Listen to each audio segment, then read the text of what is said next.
We're gonna see if this is working. Looks like it is. But is the quality worse than normal? That's the question. Hold on, let me pull it up on my handy dandy second device. Crazy, I know. Wait, I guess I could just pull it up on here. No, I'm pulling it up on my phone. Gotta make sure I've changed my settings, you know, so sometimes that just breaks stuff.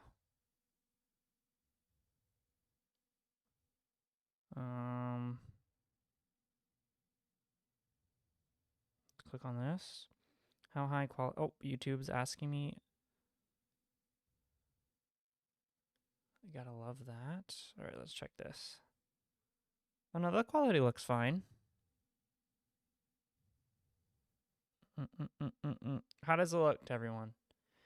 Good evening. What's the stream delay, by the way? 2, 3. Wait, go to latest. Oh, it's kind of long. 2, 3, 4, 5. It's like 5 seconds. That's crazy. All right, let me boop. Let me add in the live link. Hello, why isn't it working? Refresh. There it is. Welcome, welcome. I'm doing well. Get shareable link. Boom. I really need to fix this Discord. Also, I'm going to @ viewer this time to see how many different people. Oh, that. See, I feel like @ everyone doesn't actually do @ everyone, you know? I feel like it only does a couple of people. But if I @ the viewers, that's 1,000 people in the Discord. That's crazy we got that high. There was no celebration or anything. Boop. I'm doing well. Thank you for asking. I hope everyone is doing well today. How do I get the membership benefits? Well, I see you're a member here, so I can just give them to you now. Oh, wait, did you send me? Were you the one who sent me a Discord message? I probably forgot because I got lost. I get a lot of DMs from a bunch of random people. My bad. Let me add you to the... Oh, yeah, there you are. Let's see, what are you? You are... how do I tell what you are? It says it's blue. What is this? Channel activity. How do I know what role are you? Tachyonic? I can't tell.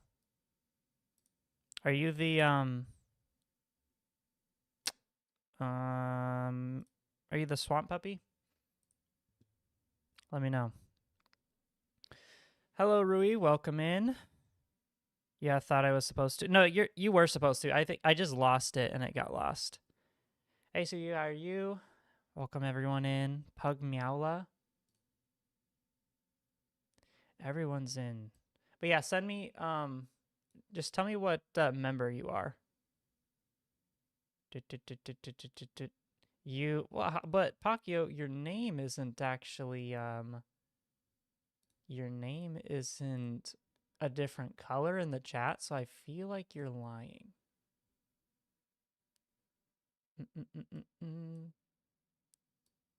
Is it Rui or is it Rui? It's a bug. I don't believe you, Pacquiao. I don't believe you. Should I let me make the display on this thing. Cover up, get rid of my, the bottom bar. Display capture.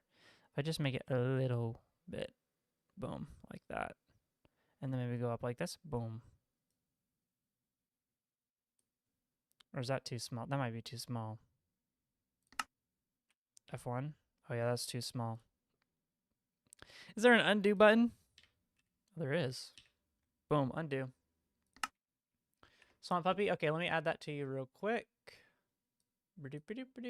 Add roles, Swamp Puppy. I need to. YouTube memberships are a really bad way to do this. I need to change it. It's not good. All right, so today we are talking about or working with some. Yeah, I got you.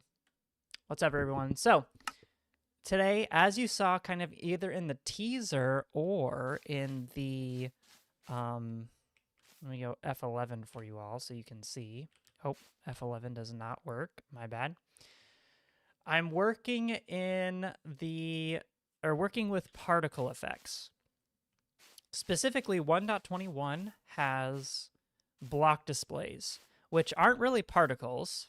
If we look over here, we have a what is this one? Is this one? I don't think this one's gonna move. Yeah, here we go. Right here we have a block display, and it's literally just a invisible, or not invisible, but like a block that doesn't exist in the world. It's purely cosmetic, okay? What you can do with them, though, is you can do things like, okay, well, that command block doesn't work. You can do things like move them around. So the commands for this are really confusing. And you can't exactly, is this my, oh yeah, here we go. The commands for this are confusing because you can't do it in one command. You have to summon a block display in one command, and then in the other command you have to actually move it. So if I click this button, we'll see, there we go, we animated this block to grow. Yes, this is from newer Minecraft. It's like 1.21. Hey Titus, how are you? So what we can do with this is we can actually create, or I can create my own particle systems with it. Now, it's not as easy. Like I said, it takes 2 commands here to run this. So what I'm trying to do is add in a bunch of abilities that automatically set up and use these block displays. So what I came up with looks something like this. If I press, wouldn't it be laggy from all those commands? It's not commands. It would be laggy, yes, with these commands, but actually it's not as laggy as you would expect, or as even I would expect. Because the block displays, since they're not actually like really ticking beyond just the slight movement, they don't take up too much processing. So right here I have this command block. It is, yeah, they are less laggier than armor stands. But yeah, I'm going to press this button. You can see we have a bit of a animation here. So all of these are block displays. And look at them go. Look at that. So right now this is 500 block display entities. And the command I have is just a, it's just this block display summon command that I created with a configurable radius and a number of blocks. And so that's what it looks like. Right now what I did was I randomized, I guess there's a couple of different pieces to this. One of them is the block palette. And by the way, this is all inspired by the Genesis, his name is like Genesis or Genesis on YouTube. He did, no, not Genesis, Chimera YouTube. Let me pull him up because his videos were the inspiration for this. All right, so this guy here, he does some pretty cool stuff with block displays and text displays. So here he's like rendering 3D objects, and he's rendering 3D objects down here too. But one of the things he did was this orbital laser here, and that's kind of what I'm trying to take inspiration from when it comes to moving some of these particles around. So here's, you can see the shockwave that it's doing that he created. All of these are block displays. And you can see like everything's growing around and stuff like that. I want to try to replicate this with different abilities and use them instead of like different particles. Because like you can do a lot of cool stuff, I think, with these visuals, and it's kind of stylized a little bit more towards Minecraft, which I like. But yeah, let's see. Taking some inspiration from the physics mod too? Not really, no. This is for Java. You assume these shockwaves won't just be for the ground, but people aerial ones for Delaware Smash and stuff. Yes. I want it, the way that I'm making it is very generic so that everyone can, or anyone can change it to be used in different systems. So just real quick as like a little test, I actually coded it to activate the shockwave whenever you hit the ground. So you can see it just did a little bit of a shockwave there. And we can do boom like that. So that's pretty cool. But yeah, that's just one command that we have. The goal for today's stream is to go through and implement a whole bunch of different movements and configurable abilities and stuff, because it's really, again, I want to use these as like impact effects, use them as movement effects. There's other things you can do, like building actually looks cool, because if we summon this, one thing you can do, because these blocks are just like entities, you can actually build things out of these blocks. And you can do things like animate them coming into the world. So like if there's potentially like the like overhaul quirk, maybe doing some reconstruction of blocks and stuff, I feel like animating it with these block displays would look really cool, because you can have things like grow into existence, and I think it would just look kind of cool. You don't think all of the different smashes are in the game? Just the most simple ones like punches, jumps, and full cowling. Yeah, I won't do... Also, this is whenever I jump, so that was just for testing. We're going to remove this. Palladium, superpower, remove, just everything. Yeah, not all of the smashes are going to be in, but I'm going to add in a lot of different customizations for the punches and stuff, so that you can essentially make your own smashes. If only you could do the block displays for regenerating limbs or something. You can, actually. And that's a good idea. That might be a good idea, or it might just have to be a regular animation. But I can make I can summon block IDs or block displays in relative to the player. So I could do like a tiny little block display, like, because these things can get really small. Here, the scale, I think we can do like 0.01 the scale, maybe. Let's try this. Whoa. There we go, 0.01. Did not say that. Scale, 0.01. Why is it going bigger? Why is it bullying me? Okay, whatever. Well, you'll just have to believe me. They can go smaller. I just don't know what the command... The commands are really stupid for block displays. I hate them. But yeah, that would be really cool to do like a little red block display. Like here, like starting at the shoulder, you go red, little red blocks that just go blah, blah, blah, blah, blah. You know, blah, blah, blah, just like that, and regenerate the arm. I feel like that would be really cool.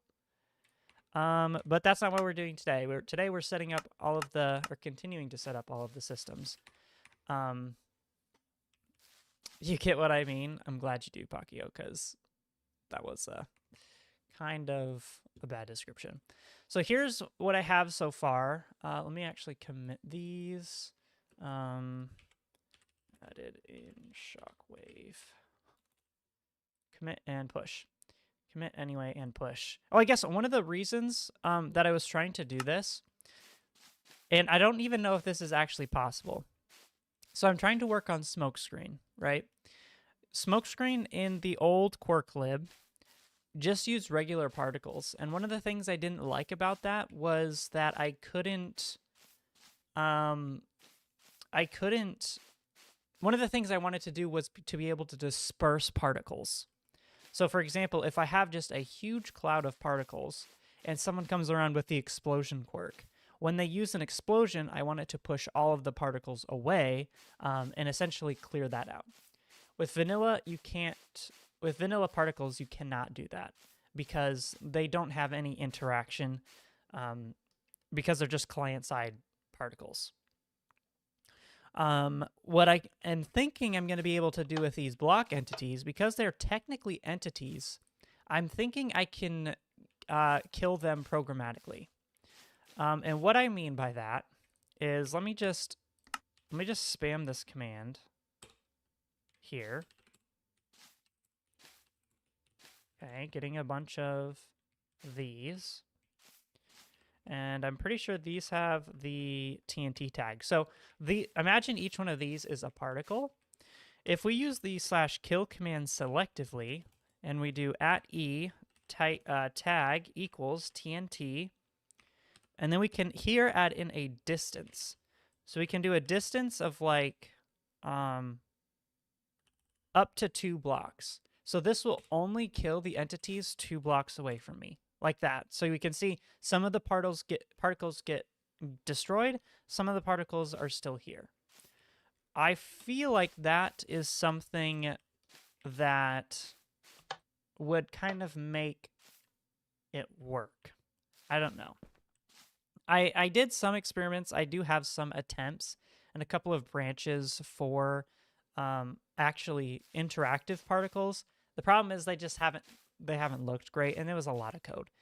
So that's why we're moving to something a little more simpler, like block displays. And hopefully we can do those particle interactions, but I probably shouldn't spend too much time on it. Okay, so here we have a class. Let me take a drink of water. Gotta stay hydrated. So here we have a generic class. Can you make block states take knockback and gravity, so if they were exploded, it would just disperse?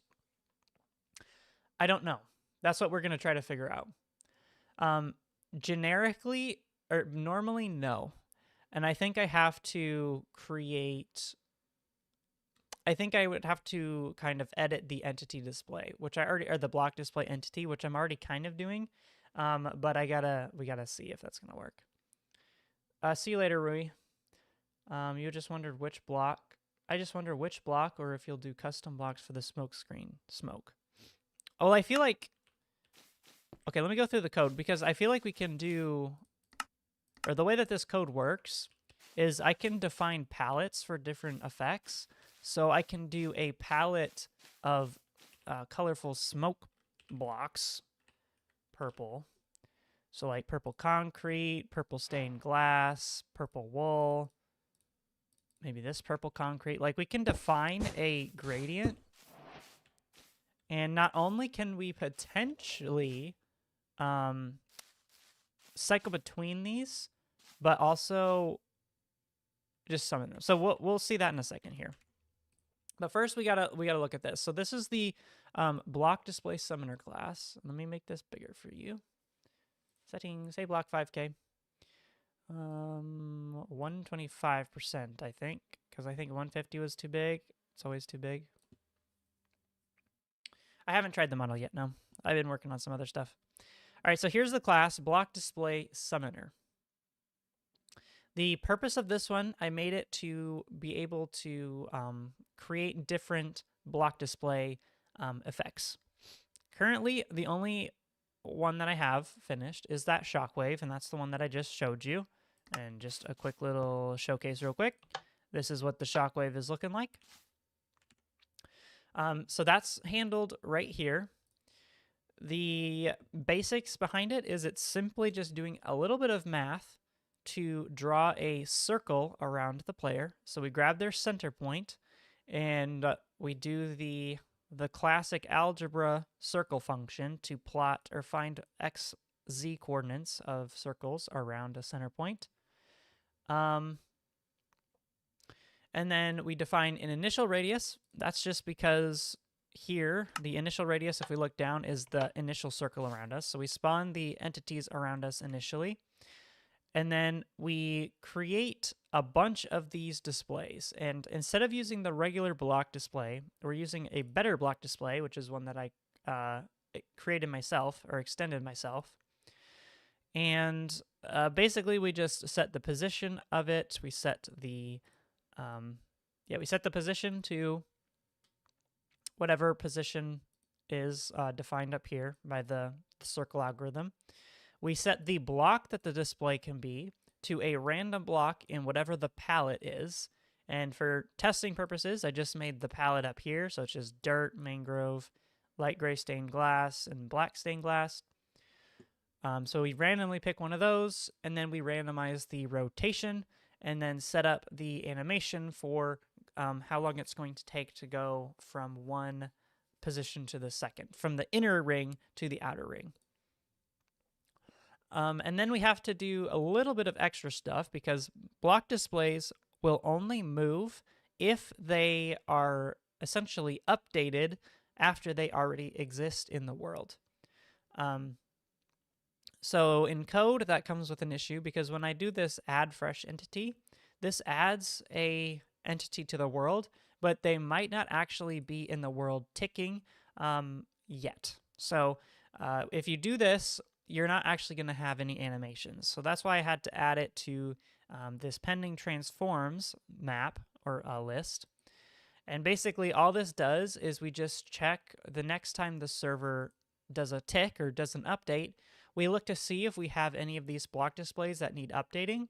And if we do, we simply just go through and change or set their scale, set their interpolation value, and the translation that they're going to need to be moving to. So it's a little more complicated looking, but this is still a lot easier than doing the commands because the commands for moving it are two commands, like I said.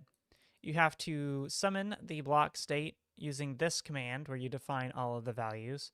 So that's very annoying. But not only that, you also have to use a data merge command to add in some information, which is even more work. So this is already a lot easier than what it was done before. And then we can take a look at, we'll just take a look at the better block display here. So this is, again, just extended of the block display, but I gave it a little more capability than the previous one. Specifically, the ability to change all of the values in code. You can't do that normally with normal block displays because all of these entity accessors, well, I guess these ones are public.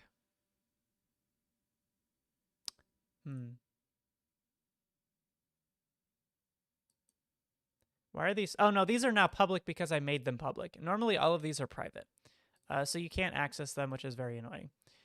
And the only thing I updated here is inside of the tick function. I just checked to see or give them essentially a life. So that is the basic code. What we need to do is I think we need to be able to customize this Shockwave just a little bit more.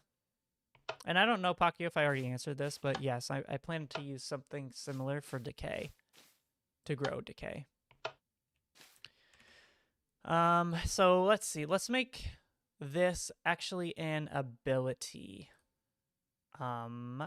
Because right now it's just a command, but we want to be able to control it with actual abilities.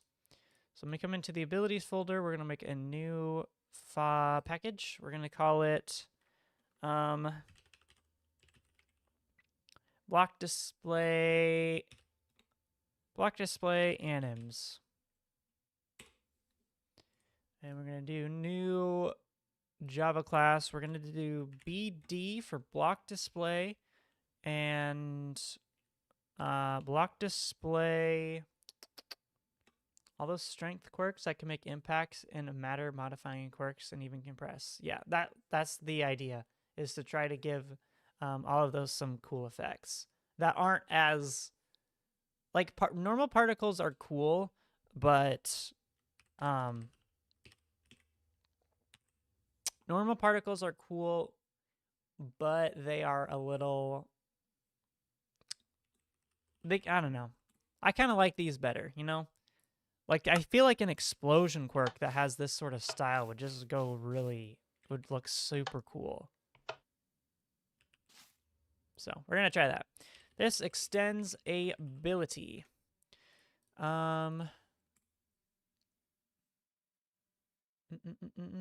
They aren't as effective for making cooler visuals because they're in 2D. Yeah, I agree. All right, so the ability itself, what do we need to, or what are some of the things that we would want to customize? We need to customize the radius of the shockwave. We need to customize the speed of the shockwave. And let me actually do stop. This, and then this. Come on, there we go. All right, so radius, speed. We need to do the block palette because that is obviously needs to do. We need the location of the shockwave. Probably in perspective to the player or player relative, I'm thinking, because normally all of your shockwaves are going to be like boom, boom, boom, you know. Oh, rotation of the shockwave. Decay time, maybe lifetime. All those are the same thing. Scaling stuff. This mod is just becoming more and more awesome. I appreciate it. I'm trying to make it as cool as possible. As cool as possible and as customizable as possible. Let's grab in the... We're just going to grab this code because I'm lazy. We're going to copy it like this. And boom. All right, map codec is going to be the BD Shockwave ability. We don't need any of these. We need to define all of these, and we need to define this. You'd say also the lifetime, but I assume that's taken care of. Yeah. I think decay / lifetime is kind of going to be it. Is the mod still being released publicly for 10K subs? Well, I'm obviously not at 10K, and this one I'm going to say no. I'm trying to think of what I want to do, because like this version right now doesn't have enough to release. Like there's nothing here. The old version, I don't really want to release that because it's not finished. It's not in a finished state. But I do want to have other people like see it. I don't know. I need to think about it a little bit. Okay, so let's see. Let's go through this. The radius is probably going to be... What did I set the radius to in the summoner? I think the radius is a double. Yes, double radius. Okay. So let's grab the radius. But okay, then just send the project in my DMs, please, and thank you. Right.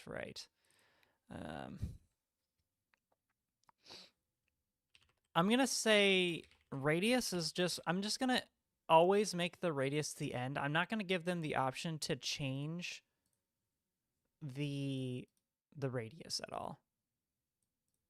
We do want it to be a value, and we need the field of. Actually, this can be an optional field of because we don't really care. New static value of. Let's just do a radius of 5 is going to be that. And radius, public final value, radius. We need speed, which can also be a value. These values are awesome. Speed. The block palette is going to have to be a block state array. Not sure how I'm going to be able to do that. We're going to see. The location offset. We could do a vector for this. A vector 3F. Why are you mad? Oh, import class.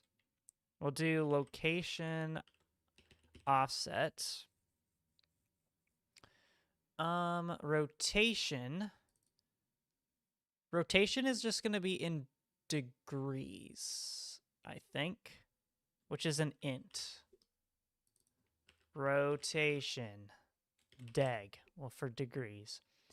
And then decay time, let's just call it int lifetime. And this block state should probably be a list of block states because I don't know how to do the other thing. List of block state, palette, and then we delete this. All right, now we got to go through real quick and change all this. This dot radius equals radius. This dot speed equals speed. This dot palette equals palette. Palette. This dot location offset equals location offset. I'm trying to think if this is all that we need. Lifetime to configure, or if there should be more, I don't know. Lifetime. All right, and then we go through this. So value radius, value speed, this for this guy, not vlist. Then a vector 3 for the location offset. Then rotation degrees for int. And then int lifetime.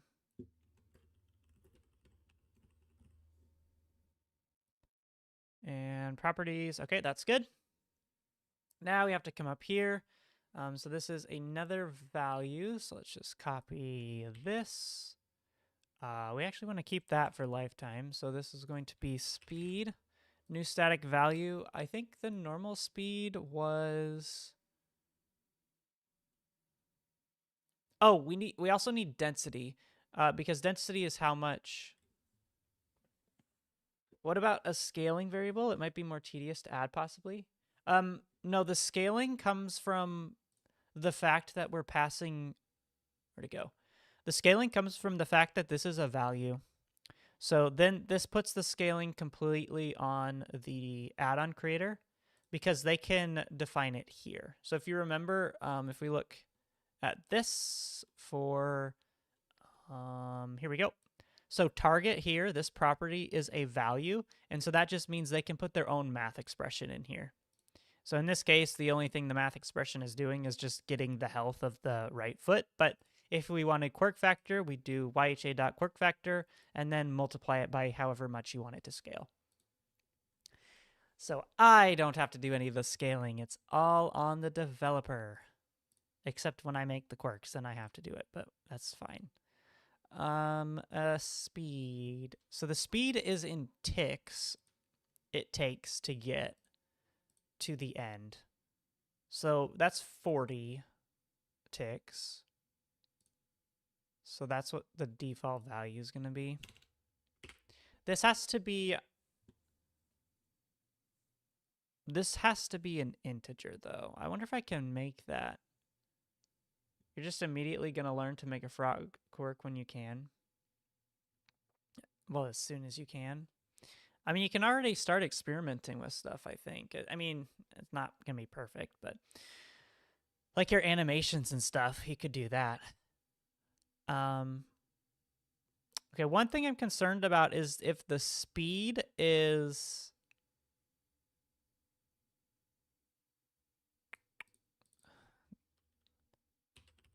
If this value is not an integer, we're just going to have to... Maybe I call it tick speed. Then they won't get as confused. Because this value is how many ticks it will play the growing animation. And so if they try to put in anything for that, it would cause a problem. All right. So now we need the list of block states. List or primitive. Codec.block. Nope. Okay, how about palladium codex dot block?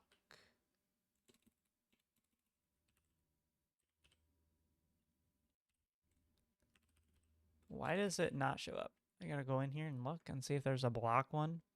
Do we have a block state? No, we don't. How will you control where the shockwave appears from? So that's going to be done here with this location offset. So the idea is I'm going to center it. I'm going to, by default, center it around the middle of the player. So like right here. And then they just need to offset it whichever way they want it. So if they want it at the feet, they will offset it down, just like down one block. If they want it in front of them from here, they would rotate it, because there's also a rotation field, rotate it 90 degrees in the whatever direction this is, and then they can put it out a couple of blocks. So like 2 blocks in front. Then it will, then they can change that. So then they can put it, like if a punch effect, they can offset it in front of them. So boom. A portal effect opening, boom. Oh, there's so many things we can do. A jumping effect, boom. Oh, there's so many things. We just have to make sure that this is relative. Player. Okay, so we can't extra codex maybe. Does extra codex have block state?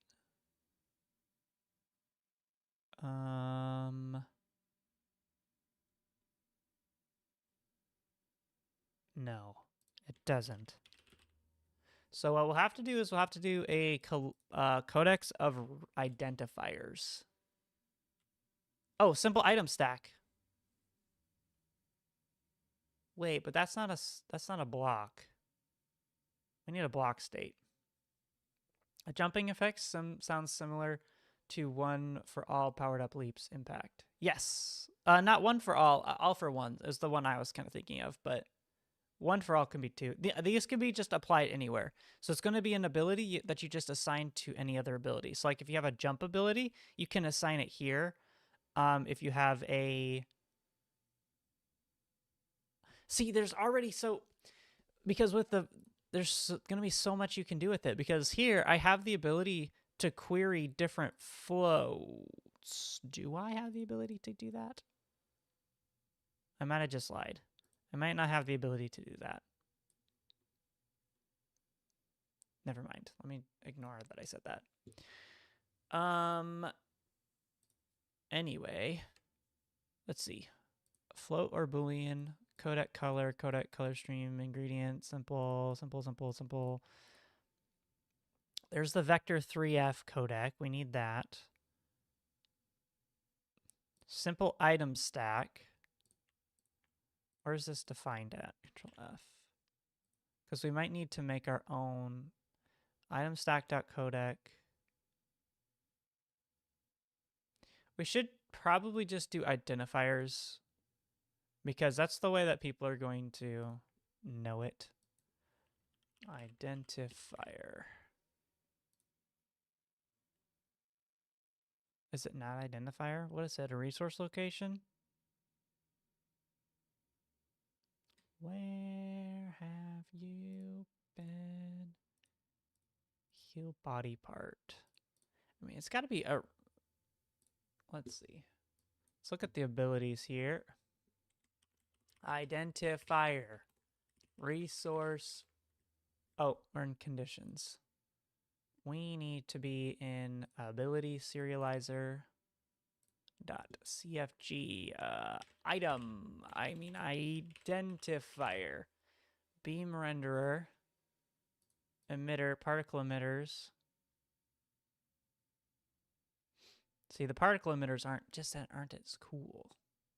Shader effect.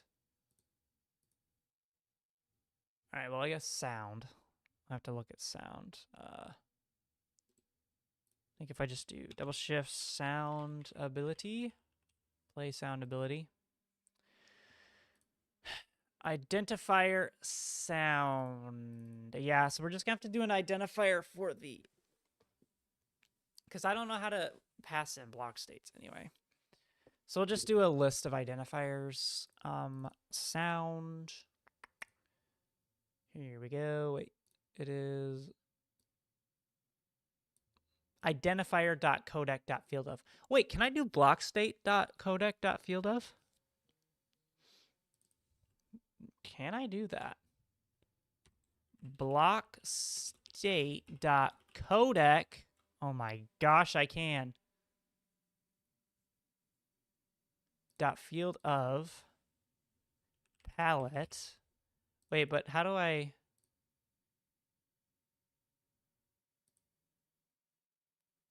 I don't actually know how this is going to work. We're going to find out. Field of, we don't need this. This is going to be optional field of.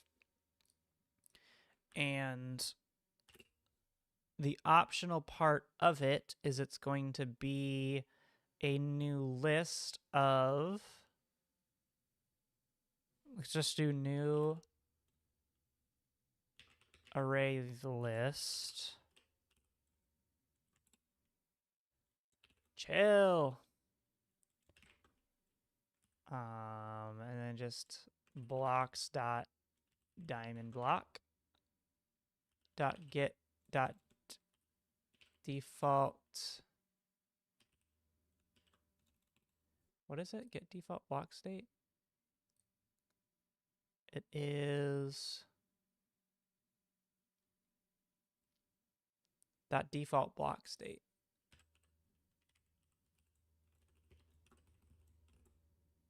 What? Default block state has private access. What? How come I can use it here? Blocks.dirt. Is that not what I did? Blocks.diamondblock.default block state. Huh? Why can't I do this? What? Can I just do this? Is it gonna get mad? Do I even need an optional value? That's the question. Palette. I don't know what I'm doing. I'm guessing here. Okay, let's try to get rid of this then. Do we not need it? I think because if it's list or primitive, so maybe it will just... Oh, no. Lambda expression list block state cannot be converted to optional list block state, so we do need something here. Arrays dot to list. Come on. I hate editing. Dot to or as list. No, wait. Is it list dot from array? Is it dot from? Oh, I don't know what I'm doing. Where is it? Where is Omni-Man? Why can't I use this here? Decided to post a work in progress frog quirk ID. Idle. Idea, probably. No, you gotta gatekeep it until you actually make it. Customize toolbar. So how do I do optional field of palette block state.codec? Can I just do new? Oh, no, because it's got to be blocks dot diamond block dot default block state. Then you can't use this. Oh no, it wants a list. Okay, so we do new array list.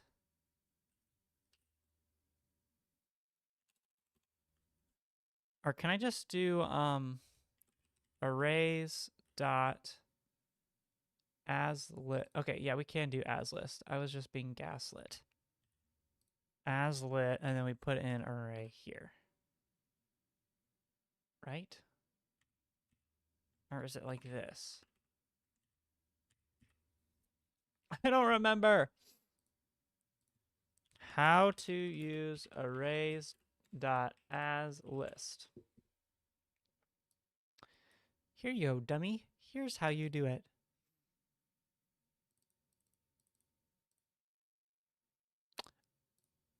So I think I have to do new blocks block state. And then like this, and then this. What?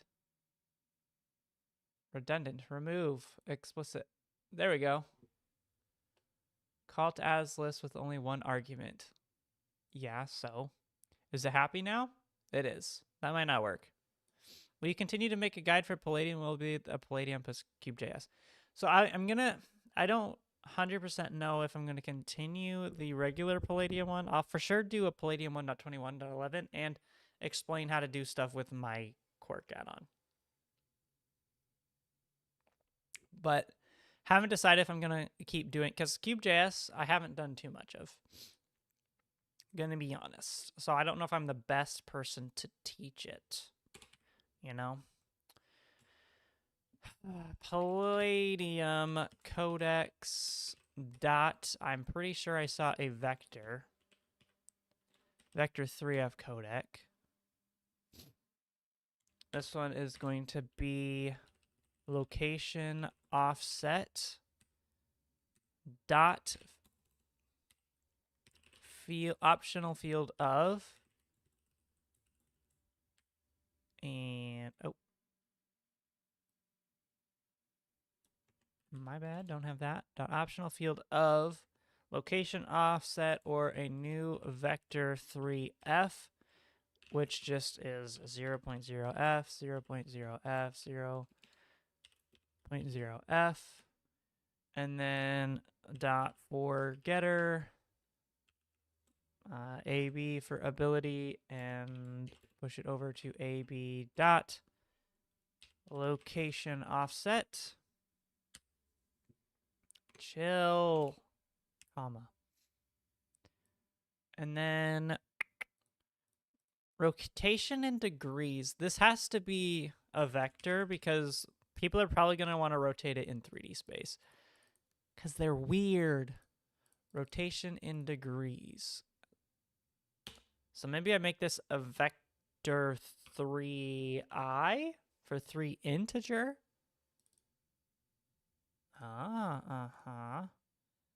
So then we just grab the same thing. Control D to duplicate. Vector 3i codec. Oh no. Vector right. We only have the option of a 3f. So if they just put in anything that's not an integer, we just ignore it. We're cutting it off. Rotation, we're leaving it as 0 for everything. For getter, rotation degrees. Last one is an integer for the lifetime, which I guess it can be value for lifetime, even though I don't want to. Lifetime, new static value. Well, let this last for 40 seconds. Or wait, what's a good lifetime? What does this one do? Set lifetime, set lifetime. Oh, a random 40. So what we could do is this dot lifetime. We should add one more. A public Boolean, public final Boolean random decay. This one is specifically for Palladium codex dot float or Boolean codec. Float or Boolean? Why? Is it extra codex dot Boolean? Is it just Boolean dot codec? No. I hate that. I need like a whole list of all of them. So I need a true or false one. Like float or boolean returns a float. So it's not that. Extra codex. JSON, MBT tag. Oh, it's codec dot. I always forget. There's too many of them. Codex dot boolean, I think. Boolean. Oh, that might not be right. Did I have a boolean in here? Nope. A boolean in here? Nope.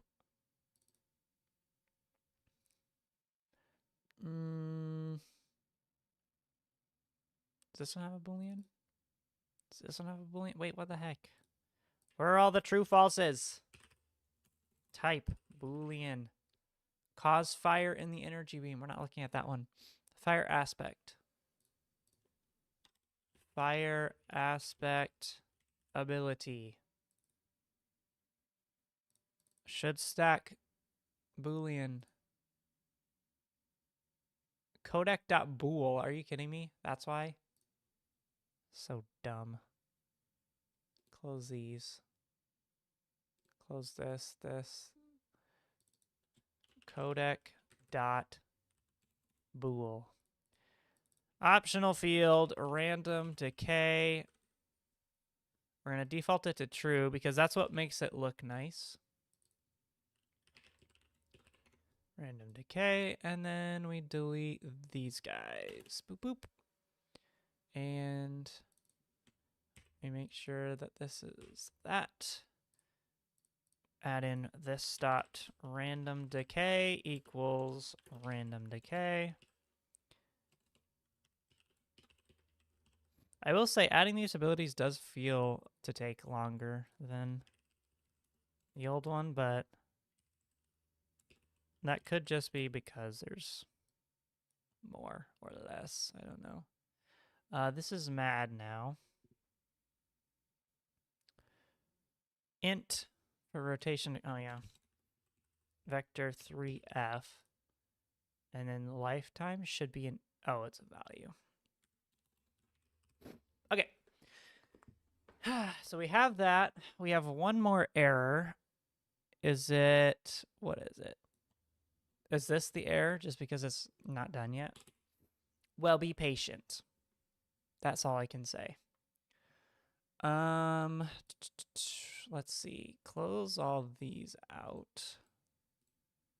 Let's open up display bar ability. And we're going to grab this guy and this guy. The serializer and the get serializer function.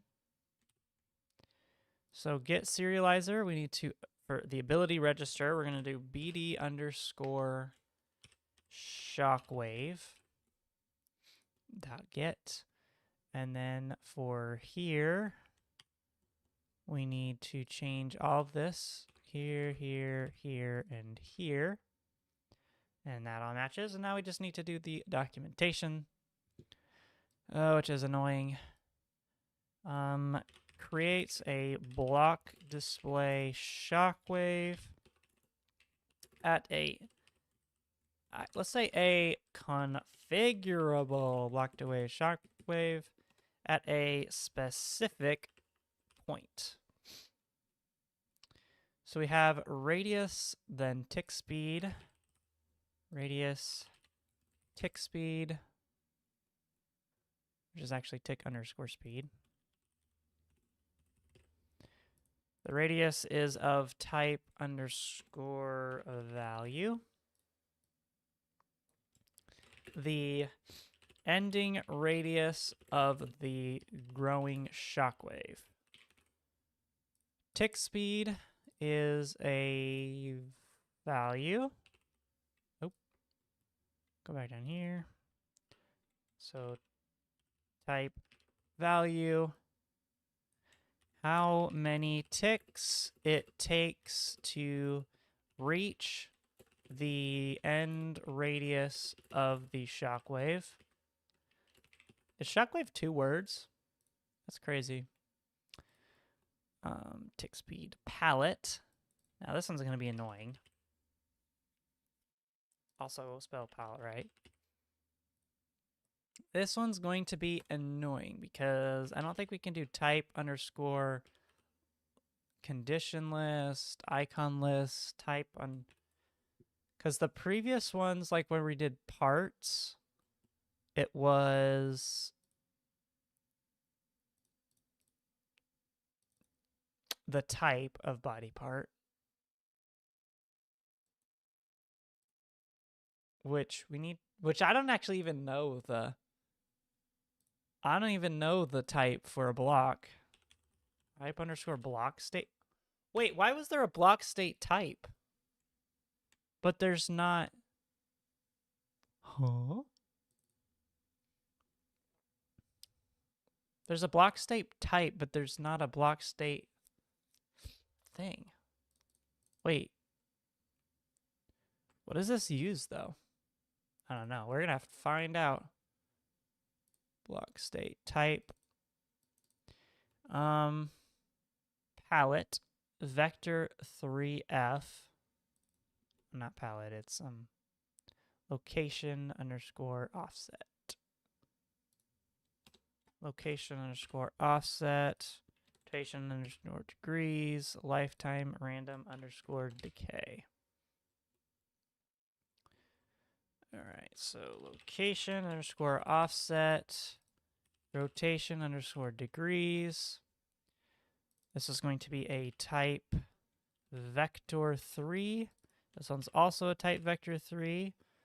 The relative shift to the player's center that the shockwave should appear.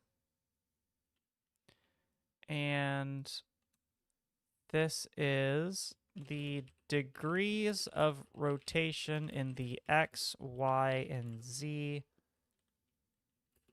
planes. Only accepts int value. Lifetime and random decay. Lifetime is a value. Lifetime.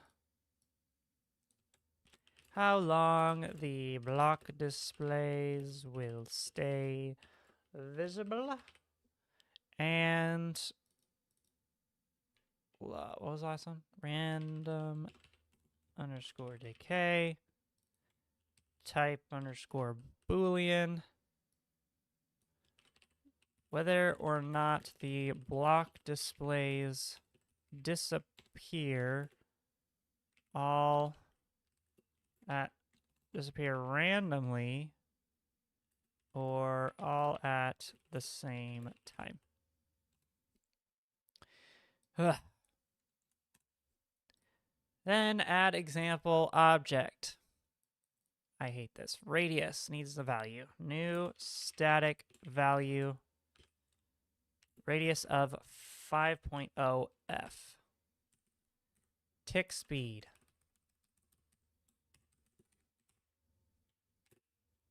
What did I say? 40?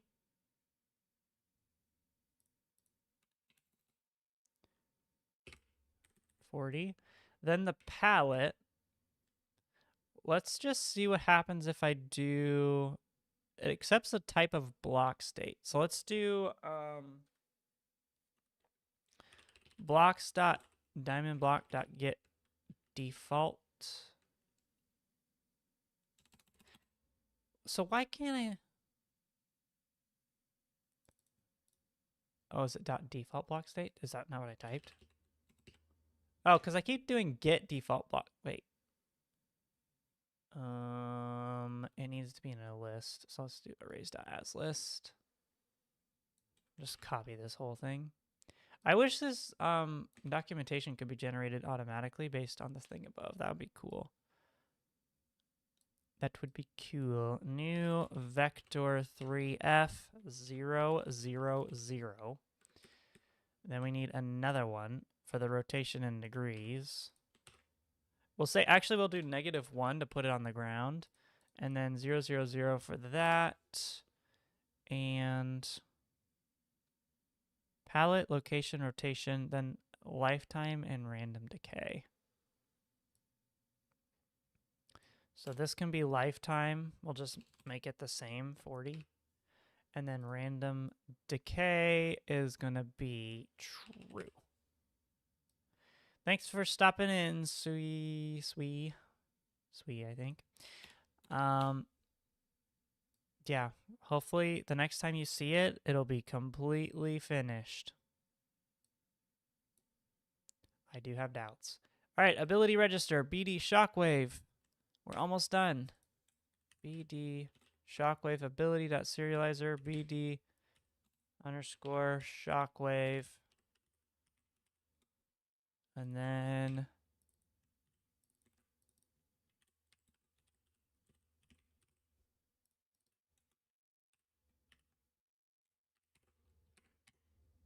boom. The ability has been registered. Time to see if it shows up in the abilities list or if it crashes. Because, oh, it will crash if it doesn't work. It will not hold back. If this works, then all we have to do is just tweak the settings. Wait, that's not true. We actually have to do logic for it. We didn't do the tick command, or the first tick. Let's take a look, see. Scroll up here, we have... I'm pretty sure I already added that into the translation file, but let me go back. Maybe I deleted it on accident or reverted the change. Body health. Those are conditions. Ability.yha.heal body bar. Right. Part. And then this one's ability.yha.bd shockwave. So we're going to do shockwave effect, because this is an effect. This isn't an actual shockwave. We'll have to do something for the actual shockwave later. But we click on it. Rotation is a 3D vector. Location offset, 3D vector. Tick speed value, lifetime value. Palette is a block state. It doesn't show us what it is, though. That's evil. Evil, evil, evil, evil. It doesn't have an example of the... Ooh, I hate you. I hate you. I really do. Okay, well, what we're going to do... It doesn't have all of the values either. Is it because they're not optional? Or because they are optional? That's probably why. Let's see. Optional radius. Radius shows up. Tick speed shows up. Palette does not show up. Location offset does. Rotation degrees does not. Weird. Also, the ordering is weird. Why is rotation degrees on the top?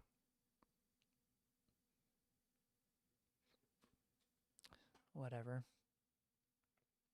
Whatever. Let's create a new custom power, because this one's getting a little convoluted. We're going to do new file bd test.json and scroll up to the top. We need to grab this stuff here. And we do this.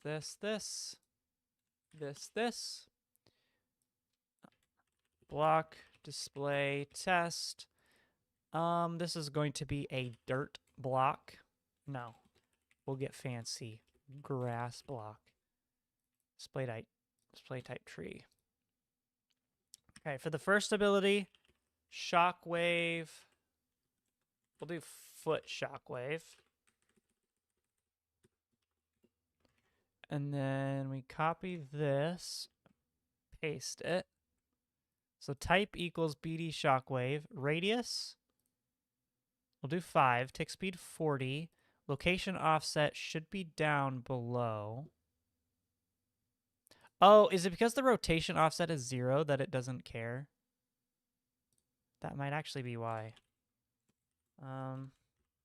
So yeah, rotation will leave as that. Maybe we should just do this. Properties, I think.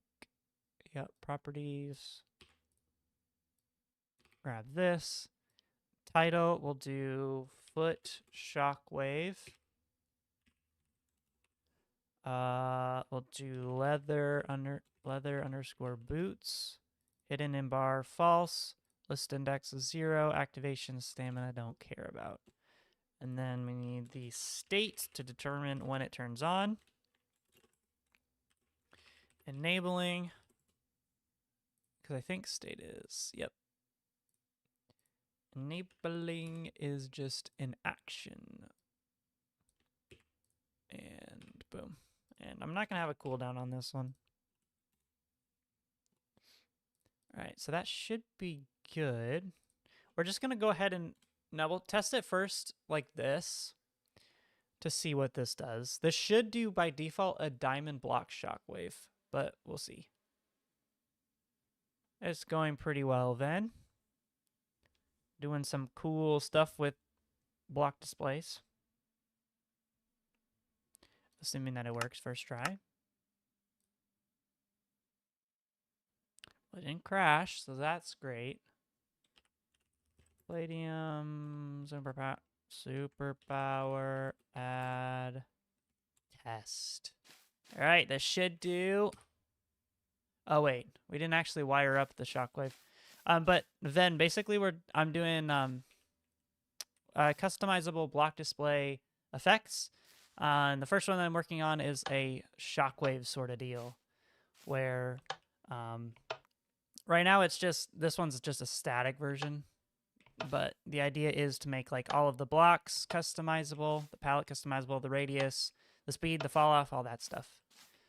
And then rotate it and stuff too, so people can make shockwaves when they jump around, shockwaves when they punch stuff, all sorts of stuff. But all right, this doesn't work because the tick function is, or the first tick function is actually empty. Apparently you need that in order to have it do anything.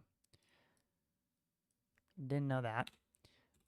First tick, we actually might need super first tick.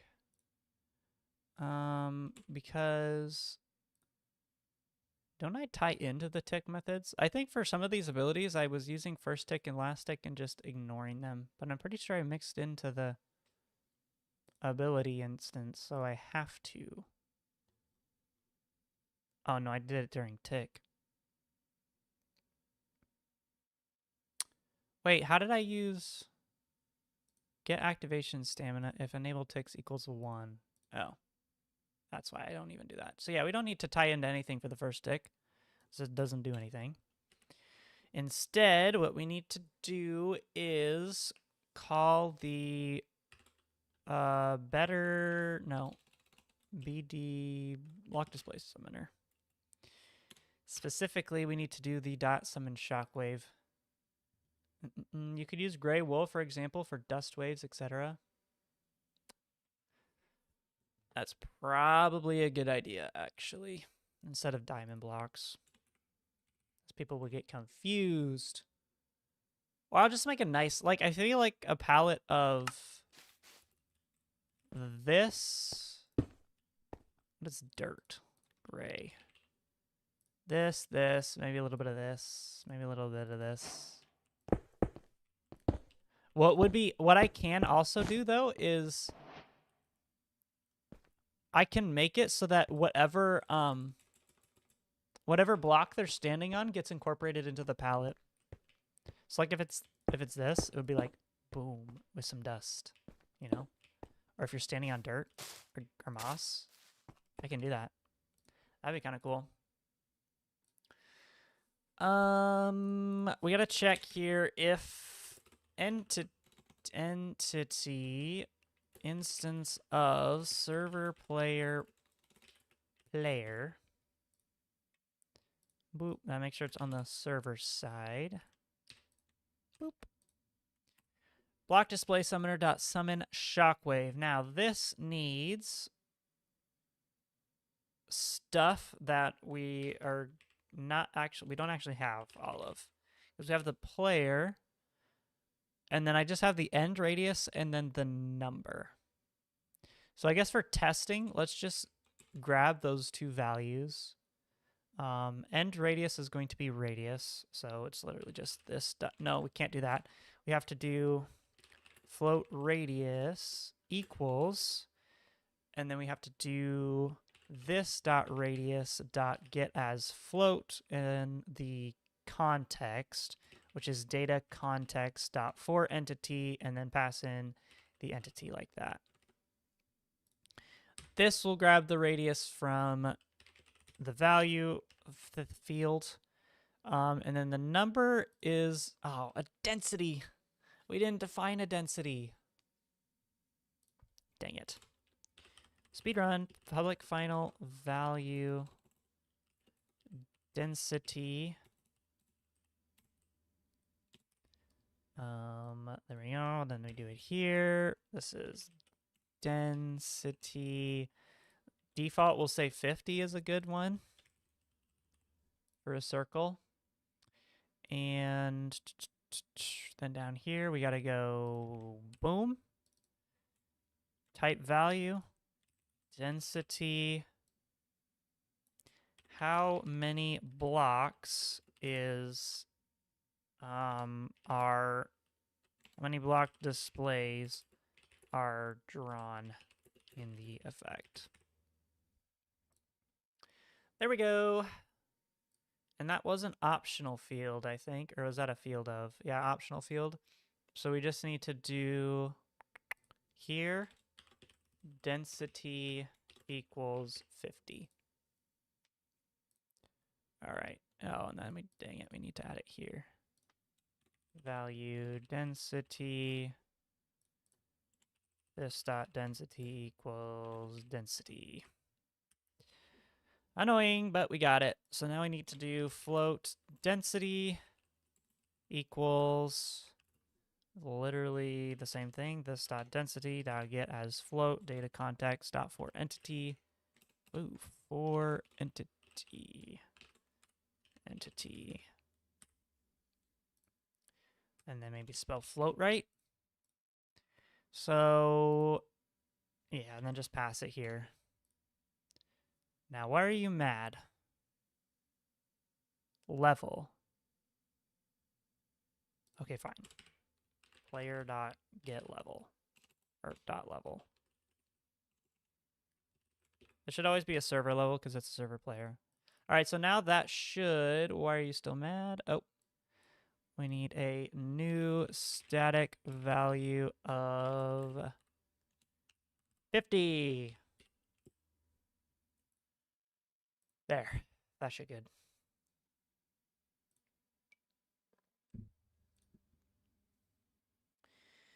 That should be good. Basically,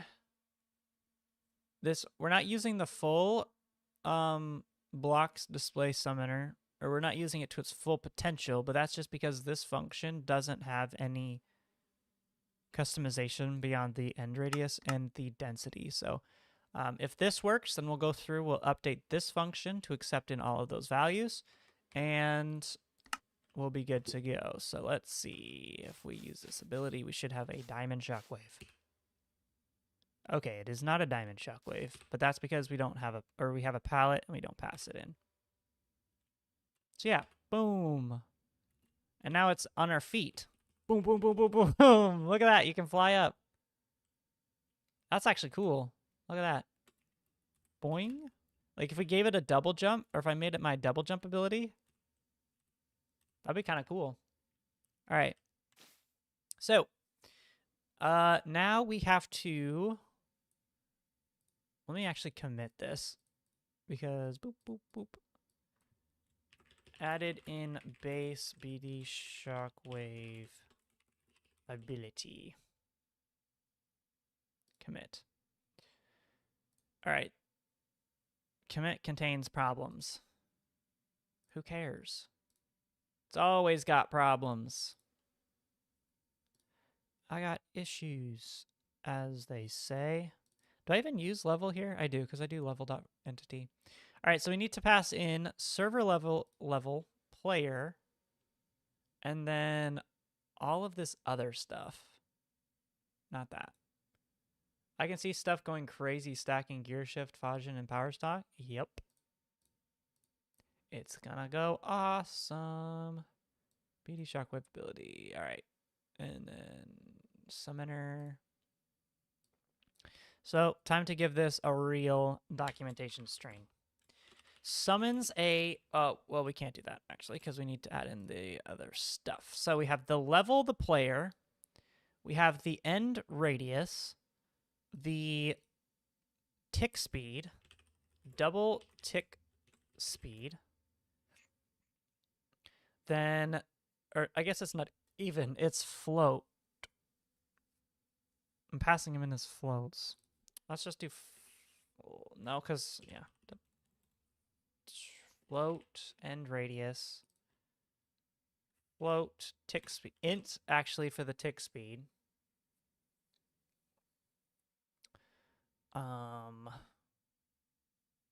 Density, double density. Then a list of block states, which is just the palette, and a vector 3f for location offset, vector 3f for rotation degrees, int lifetime, and Boolean random decay. All right. So we have all of these values. This function is kind of long, so we're going to do this. This. I don't like doing this with functions because it annoys me.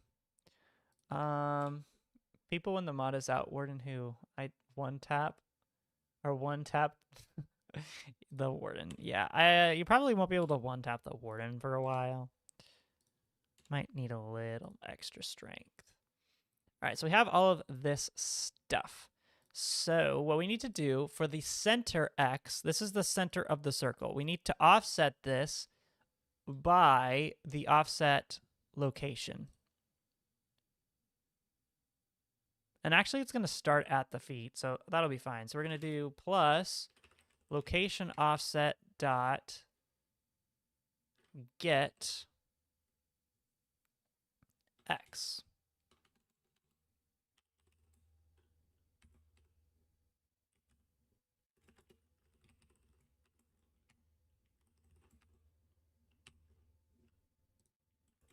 Location offset dot get 2. So this should do, because if I do 3, it errors out, right? Oh, wait, hold on. This might not be right. Vector 3f dot get component gets the value of the specified component of the vector. The component within 0 and 2. Okay, so this is going to work.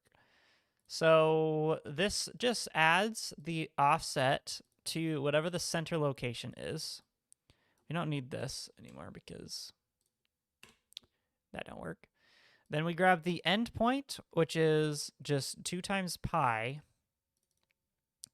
Now, we don't actually need this. Let's remove endpoint here. And let's do, oh no, we do need endpoint. My bad. This is just the circle math. 2 pi for the calculation of theta here. Or no, I guess 2 pi is a full rotation. Full rotation of the circle. What are block display entities? Let me tell you in just a second. Endpoint. Let me show you real quick. Block displays are these things. They're entities. So you can do /summon block display, which you can see nothing showed up. That's because we need to do this block state, and then wait, what is it? Block state name. Oops. So this and this, I think. Nope. Okay, whatever. Block states are just entities that all they are just a block. Or block displays, sorry, are just entities that look like a block that don't interact with anything. So I can't touch it, I can't walk through it. It doesn't do anything. But what it can do is move and scale and translate and rotate around. So what I'm doing is, instead of using particle effects, so something like this was supposed to be a flame, count 20. Instead of something like this, or particle effects like this, I want to experiment with particle effects that use block displays. And that looks something like this, where it's given it a more 3D effect, and it just kind of feels better. So instead of a 2D flat particle system like this, working with the 3D blocks and then just animating them to look nice. So that's what we're doing right now. We're trying to get it all configurable so that people can just go inside of their power file and then just define all of the values and then make their own custom, like in this case, we're doing shockwaves first. So different shockwave effects. All right, so where was I? So we have the density here. And then this is just a circle math. So the initial radius is going to be 0.5. We're actually going to define that up here. Center offset vector. This is because for some reason it is not centered. So flame ones aren't going to use the default texture. Not necessarily. I mean, maybe. It depends. I'll do some experimenting with the different things. One thing I want to try is I'm going to do an experiment with smokescreen once I get a bunch of these abilities done. And I'm going to see how it looks with block displays. If it looks cooler than just like a custom particle, then I'll probably switch to more doing that. But we'll see. It's most likely going to be a combination of block displays and regular particles. All right, so private static final float. Yes, exactly, Star Fury, my bad. Float, what was I doing? Oh, initial radius equals 0.5f. This is the starting radius of the circle, which I feel like people don't need to change. I guess it's supposed to be a double. 0.5f. Oop. Trying to take a screenshot. So now instead of this initial radius, we're doing it here. Initial radius.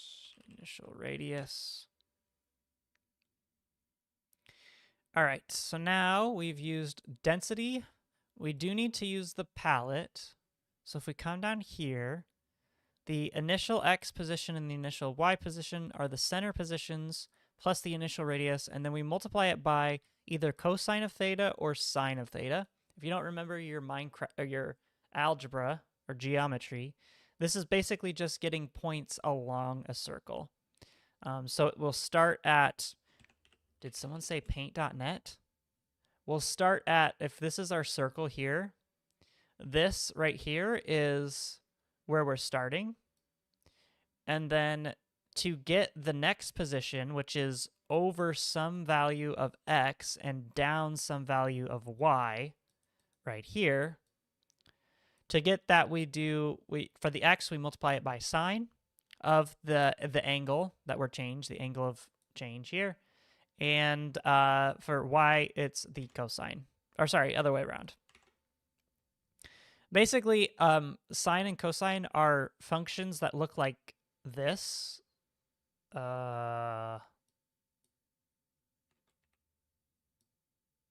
I don't know exactly what they're wave functions. So as you go through on time, the value will change. It'll go up and then it'll go down and then it'll go back up. But what happens is, or this is applied because, like, for example, the x here, you can see to get the x point around this circle, at first you're going to the right, so the x is gaining positive. So to here, the x is gaining positive. But then at this point, you see that the x needs to start moving back to the left because we're growing x, growing x, growing x. Then at this point, we start lowering x again. And we keep lowering it until we're back over here. And then at this middle point, then we need to make x get bigger and grow over. So you can see how the sign is being done to do that. Because x goes up at one point, and then it comes down at one point, and then goes back up. That's a bad description. I'm probably not a good math teacher. Is this guy doing simple math? Unsubscribed. Yeah, right. This is not, look at anything that uses cosine. That's not simple. Okay. We do need to apply the rotation, though. I don't know how to do that. The location, though, we do. So we're going to save the rotation for last, because that is going to be confusing to me. Palette, get this of size instead of length. And we can't do this because it's no longer an array. It's now a list. So dot get.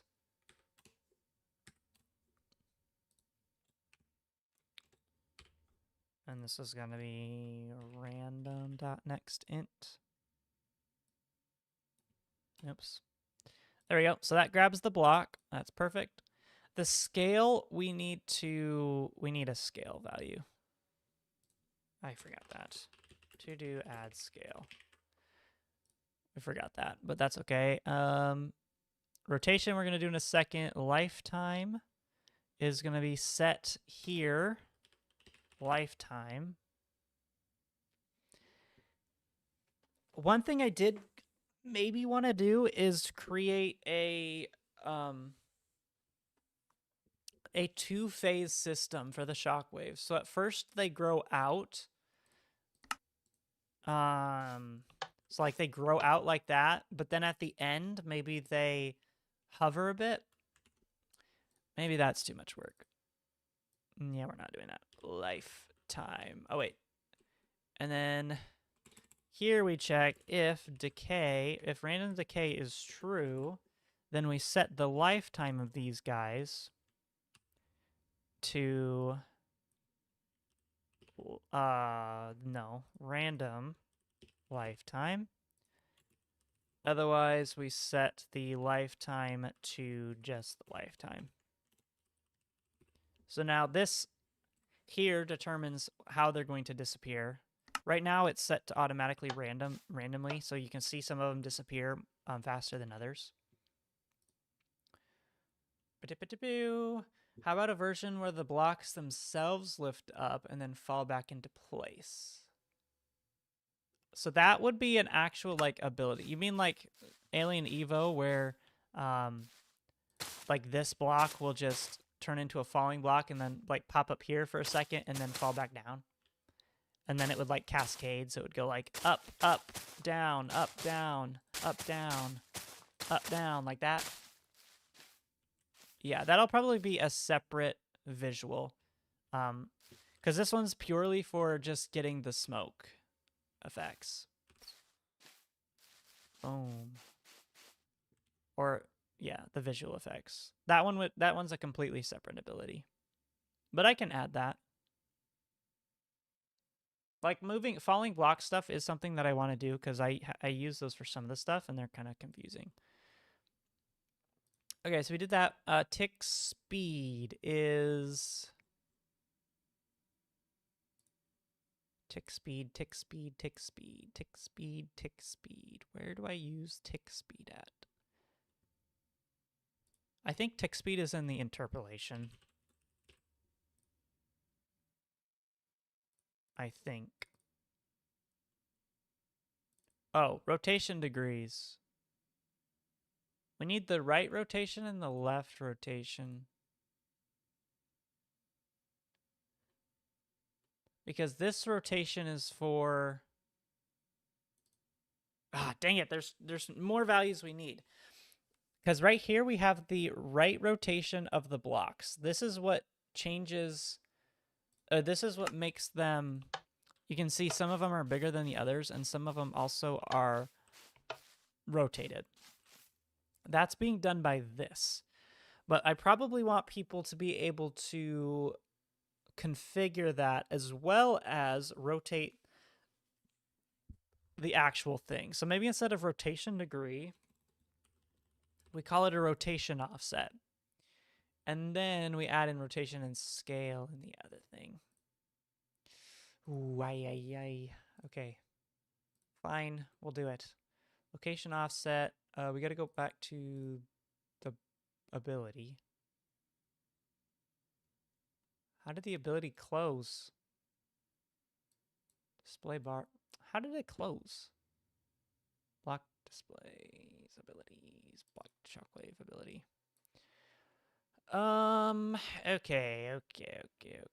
So instead of rotation degrees, that's going to be rotation offset. The degrees of rotation XYZ plane, the entire shockwave is rotated. And then we got to go and change this to rotation offset. Degree offset here. And then change it here as well. We'll do the rotation offset, rotation offset, rotation offset.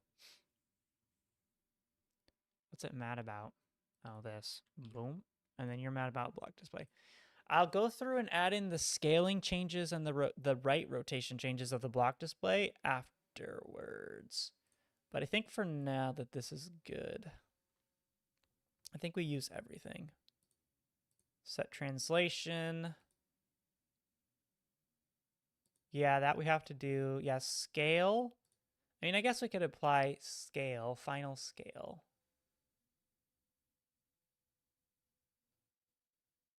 Because I do pass in final scale. Like starting scale, final scale.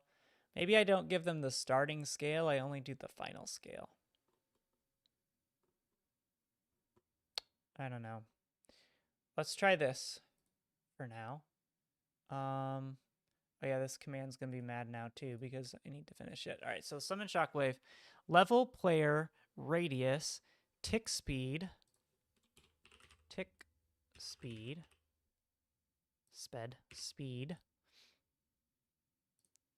This dot tick speed. Nope, tick speed is a value. Yep. So we gotta do float tick speed equals this dot tick speed dot get as float.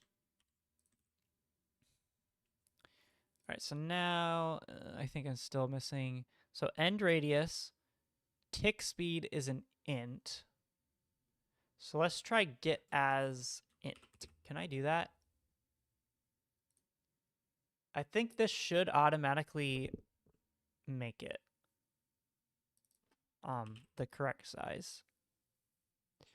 All right, so yeah, then we have tick speed, density, then the block palette, which should just be this dot palette, assuming it's gonna work.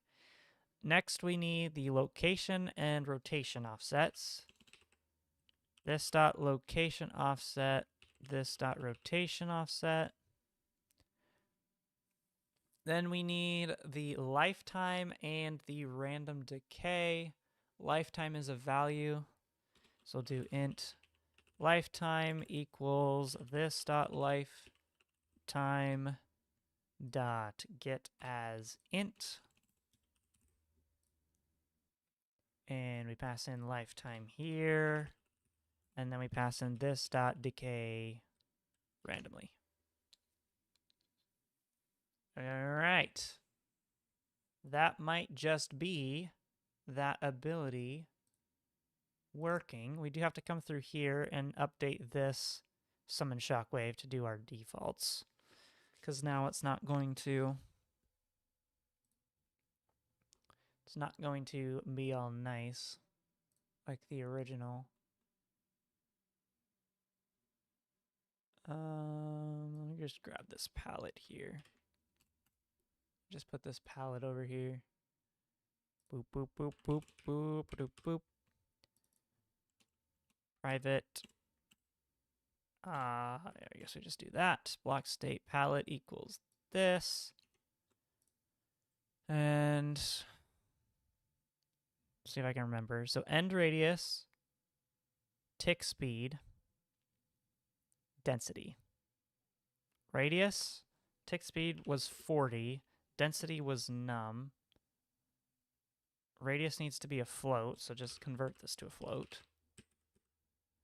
Then palette, location, and rotation offsets. Palette, new vector 3f, 0, 0, 0. Then this, 0, 0, 0. Oh, this has got to be a list. Can I do .as list, maybe? .as, nope. Wait, I could do arrays.as list. Palette. There we go. Let's see. Rotation. Lifetime is 40 and true. Okay. Let's push run. This is a lot of work. A lot of work indeed. But it'll be worth it, I think, if this is like fully customizable shockwaves to the point where you can change them, rotate them, all sorts of stuff. All right, first check this. All right, that was a little bit of lag at first. I think it was because it was right, I don't know why, actually. So, but that one's working normally. Let's see if this one works normally. This one should be diamond blocks. Whoa. It is diamond blocks, but when they're underground, they have shadows. That's weird. Is it because I set the offset? Is that probably why? I set an offset of negative something. Boop, boop, boop, boop, boop, boop, boop, boop, boop, boop, boop, boop, boop. I did set an offset of that. 0. Let me change this too to not be an offset of 0. Disappear. How do I spell disappear? Disappear. Oh, 2p. Boop. The problem with this, though, is that it's going to be confused. But whatever. Code changed. Yeah, we need to restart, though, because Palladium does not like changing the resource files. Because it's a bully. Single player, this. All right, should be at our feet now. Boom. Hey, look at that. Boom. Boom. I don't like, some of those blocks are too big. All right, let's see if it lags. Look at my frames. My frames are normal.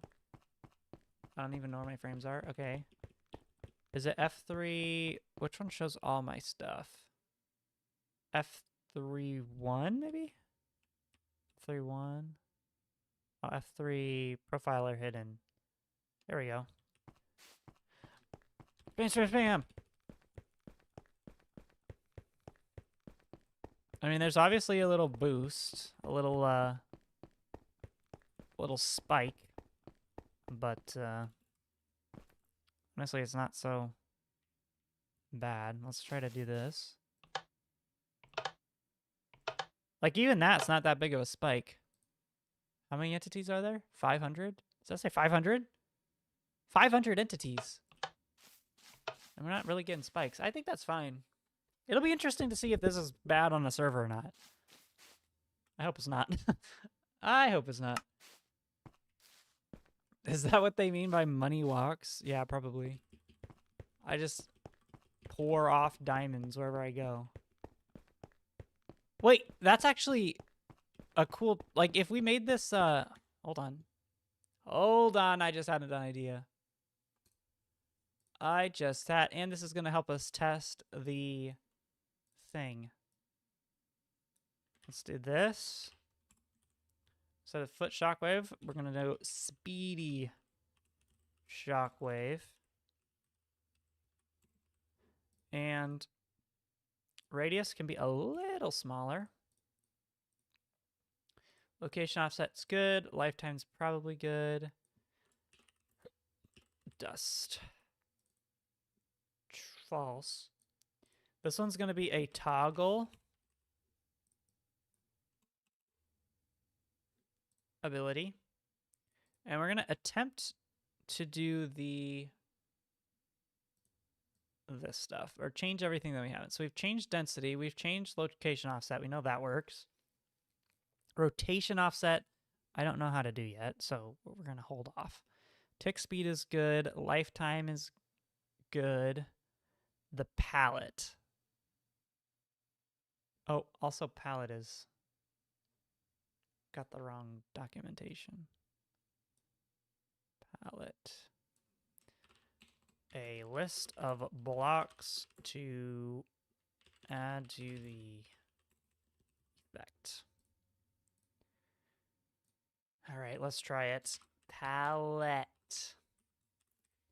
So allegedly, I can just do this. We need some dust effects. Oh, I closed Minecraft. What are some blocks that look good? We'll just say dirt. Minecraft sandstone. I'm not convinced that this is going to work, but we're going to see. Oh, wait. Yeah, and it's on toggle. Okay. Wait! This has got to go to 1. And this has got to be iron boots.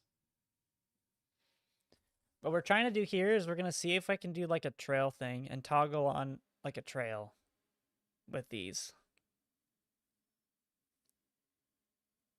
Boom, boom, boom, boom, boom. We're going to find out. Single player. No! Unknown registry key.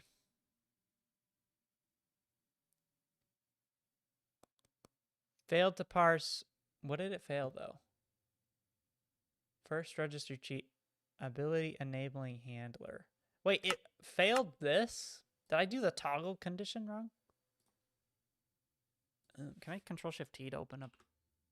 I can. That there. Toggle. Wait, is there no toggle ability? Huh? Wait. Wait. That's not true. That can't be true. Toggle. What? There's no toggle. Ability enabled. Ability unlocked. Crouching. Has effect. Has power. Has tag. Is moving. Is on fire. Is wall climbing.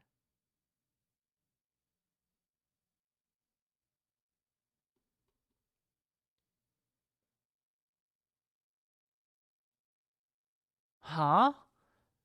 Wait. Keybind. HIJK, LMNOP. Is it under keybind? HI.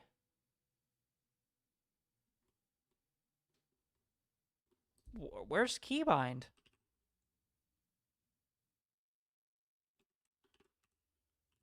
What? Wait, I didn't even realize. Is there a different one for state? Render layer? Condition serializer? Dynamic textures?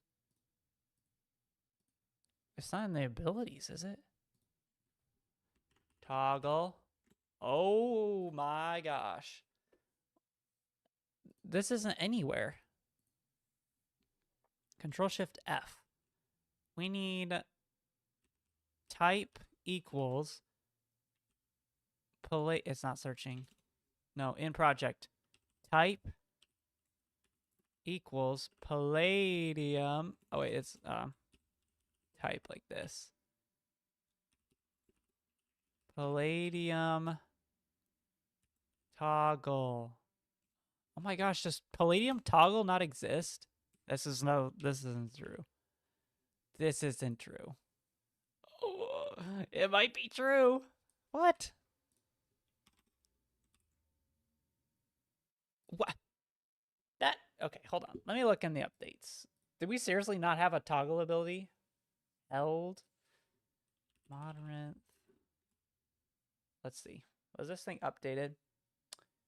The last update to 1.21 was 2 weeks ago. Right. Keybind. All right, well, let me take a look here because it's got to be here. Right? There's no way toggle is not an ability yet in this version. Because that wouldn't make sense. Palladium previews. Net. 3 tag. It's going to be in power, I think. Ability. Superpower. No. Ability. Enabling. Oh my gosh. There's only one. Keybind. Ability keybind. Keybind type. Maybe there's keybind type.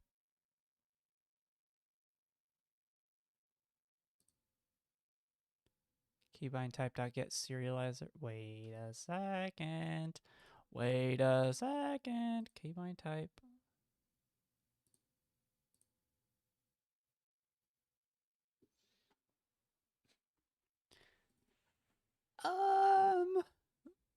Okay, so there is no toggle yet. Right.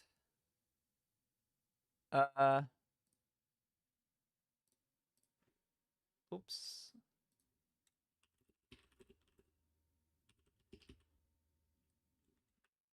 Hold on. Let me ask.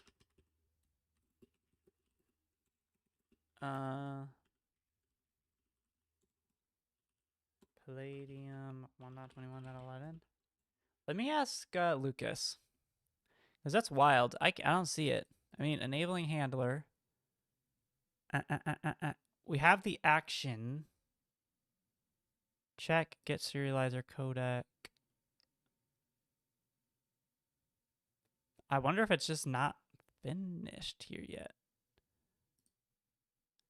Ability keybind, jump keybind, mouse click, unlocking.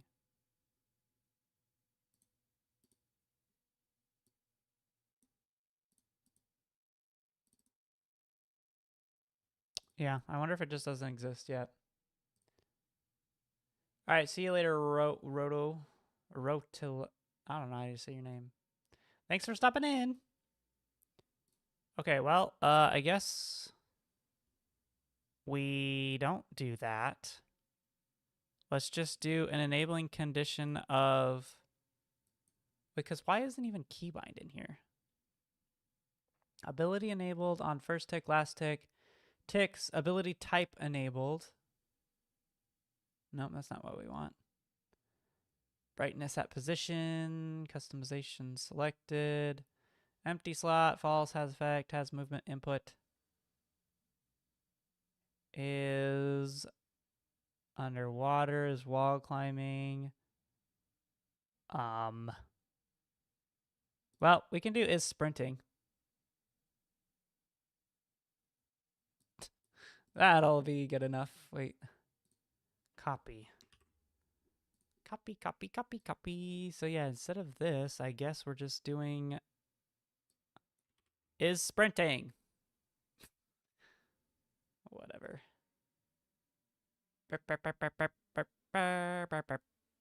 That's fine. We didn't need a toggle anyway.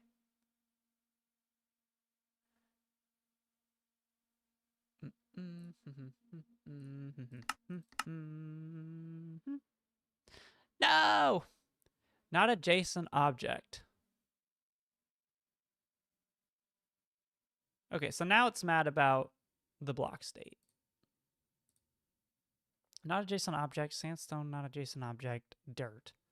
Missed input. Missed input. Missed input. Density 50. Palette. Okay, so it didn't like this now, the palette, which I didn't think it was going to.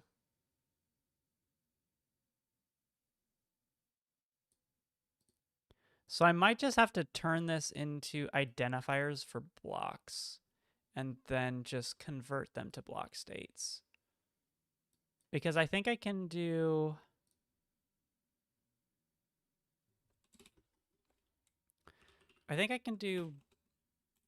registries dot block state provider type dot get or dot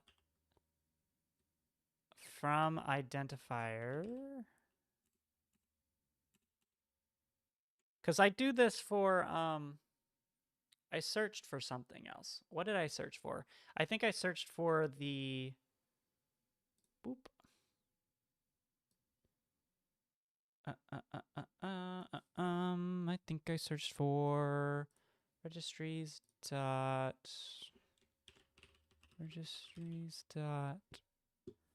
potion. Not everywhere, because I'm pretty sure I already did this. Here. Registry.block.getKey. I think. Wait, but that's not something I did, though. Registry, here we go, dot contains key. Identifier.parse. Built-in registries.block.getKey. Blocks.dirt. So it's either this or this. We're going to try... all right, let's copy this. Let's move it over here. We're going to do built-in registries.block.getKey. And we're trying to get a block state. Just temp equals block dot, and then I should be able to do dot default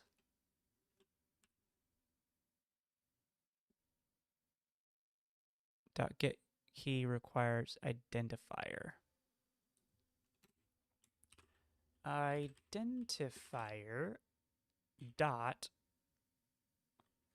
from namespace and path Minecraft, and then we'll just say dirt. Required type block, but got get key. Required type block. Wait, identifier.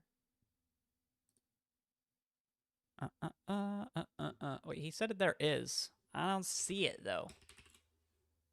Is it not called toggle? I'm not seeing it in the patient. Is it not called toggle? Enable. So you have ability enable, ability type enable, which is not it. Yeah, I don't see it in here.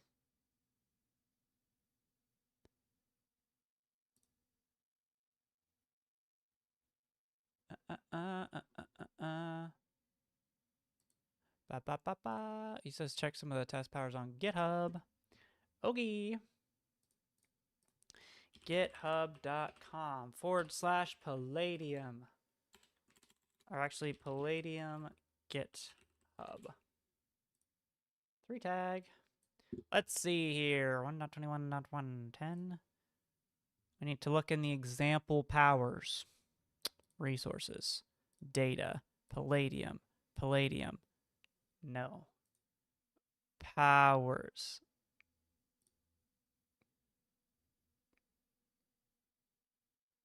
It is not in here. Hold on. Assets. Palladium. Nope. Where are the example powers at? Oh, it's an add-on packs, I think. Source. Main. Resources. Assets.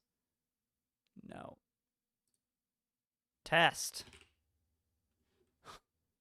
Example pack. There it is. Palladium. Power.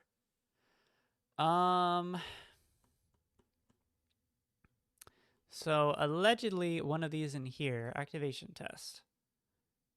Animation timer, enabling keybind behavior activation. So it's keybind, and I assume it's... Wait, what?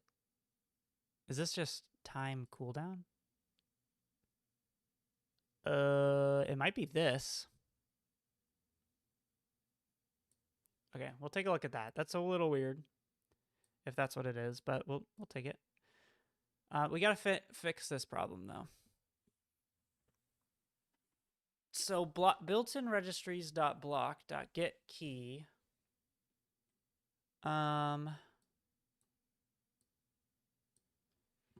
Identifier from namespace and path.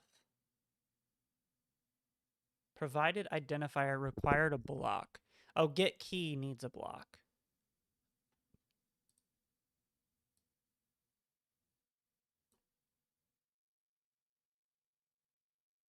So do I have to do blocks dot get? Well, I thought that I was doing that. Get key. This requires an identifier. Can I just do like Minecraft dirt? I didn't think so. Identifier dot parse this Minecraft dirt. Change field block type to defaulted Okay, chill. All right, so that's not how we do it. I need to figure out how to make the block state or move an identifier into its object. So I think he's used some identifiers. Beam renderer. We want to go for one with like list of emitter IDs where the particles spawn at. Particle type ID. So if we look at the particles ability.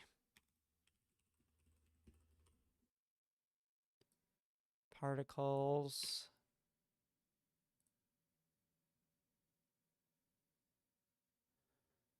What is it? What is it? What is it? Does it spawn particles? No, particle render state.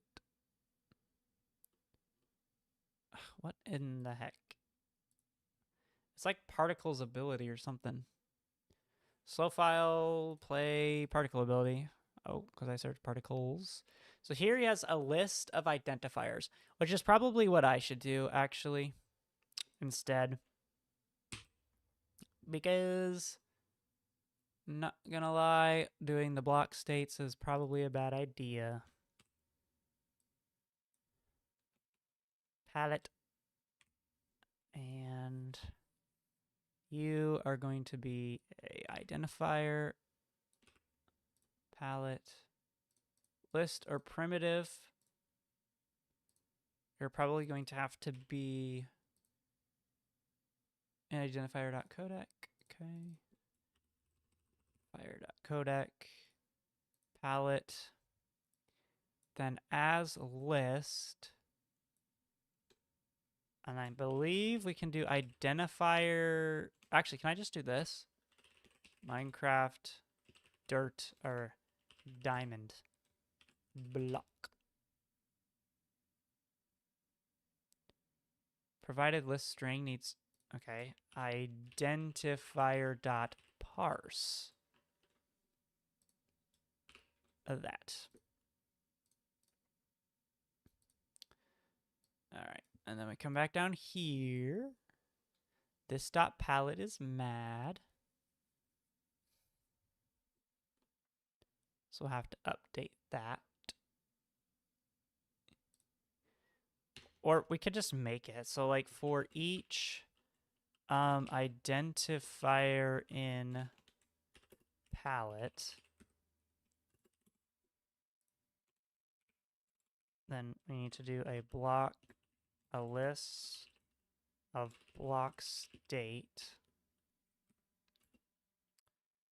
palette blocks equals new array list. So for every identifier in this dot palette,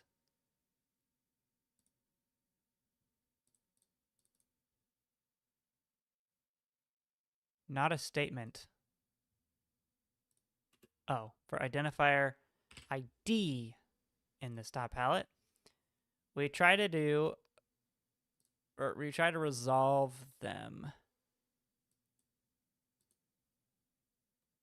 which this passes in an ID with a proxy. And then we take in the particle emitter ID and we do particle emitter manager dot instance dot get ID. And this does particle instance dot get ID. You know what? We're ChatGPTing this. ChatGPT.com. I have a I am doing NeoForge 1.21.11 modding, and I have a identifier for a block. I need to know how to get the block state out of it. You need to look through the registry of the block, which we know. So for every ID, we do allegedly block equals built-in registries like I tried to do, and then block dot get ID, and then maybe check if block is not equal to null. See, but ID is mad. Why is this mad? Provided optional. So we have to get this dot or else dot if present or else blink, blink, blink. Can we just do null? Dot if present. Okay, how about, wait, I think I've used if present before. Let's just see. I used it in here. Nope. Okay, let's try just dot or else dot or else.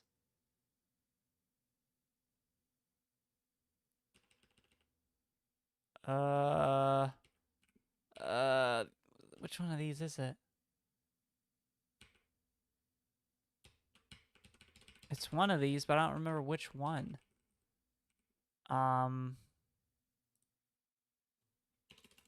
What if I just say dot get returns an optional?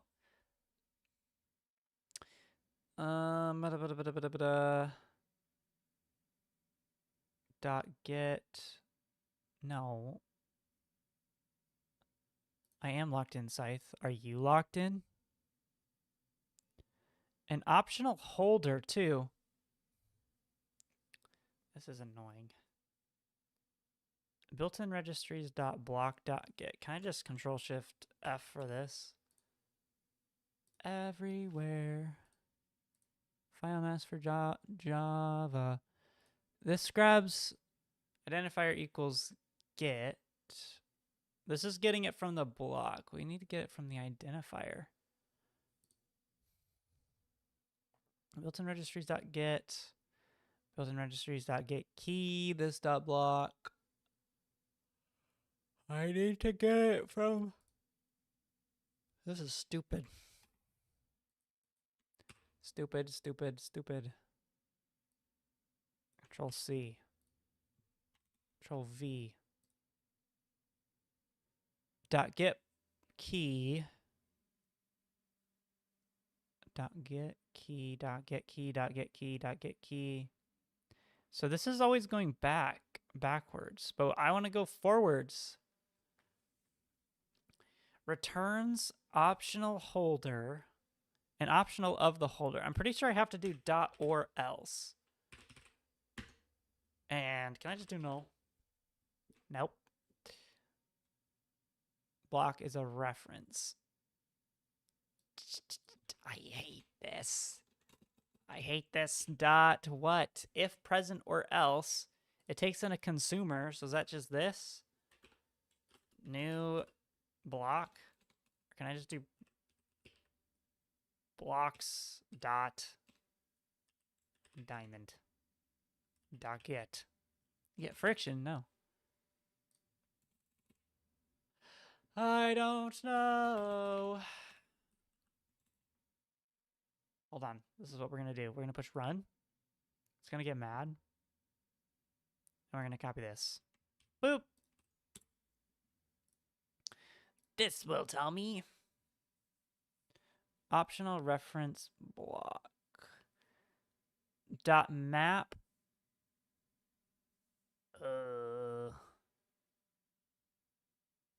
Dot parse. Okay, so I think I have to change this to an optional holder or something. We're going to try optional holder dot reference block. Whoa. No. Import class holder, import class optional. And this is block reference. And then to get this,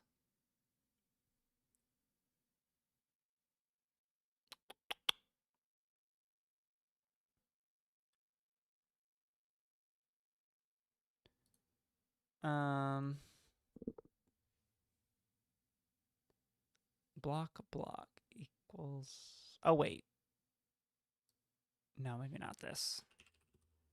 Block equals built-in registries dot block dot get id dot map holder to value dot or else blocks dot air. Oh my gosh, it went away. Okay, so then blocks palette blocks dot add block state dot wait, hold on. I know how to do this. Better block. Where did I do this? I'm pretty sure I did this in the command. I had to. Blocks dot this dot get default block state.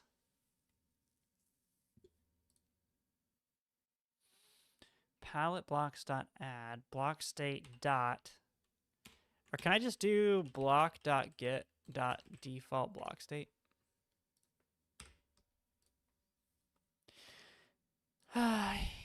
Hopefully this works. type underscore identifier list of block IDs to add to the effect.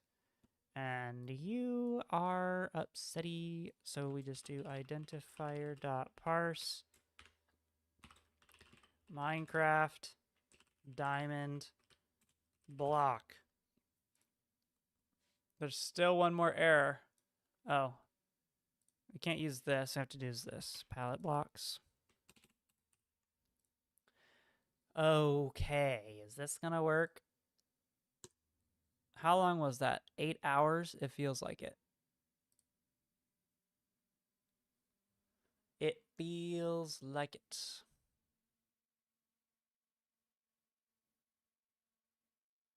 We'll see if this runs. Single player, please. It's now accepting identifiers. Dirt and sandstone. All right. If we do this. If we do... Wait. This is in the speedy shockwave, which is activated when we're sprinting. Ugh. So allegedly, if I start sprinting... Hey, look! It's working! Yay! It's not on tick. But every time I start sprinting, it does that.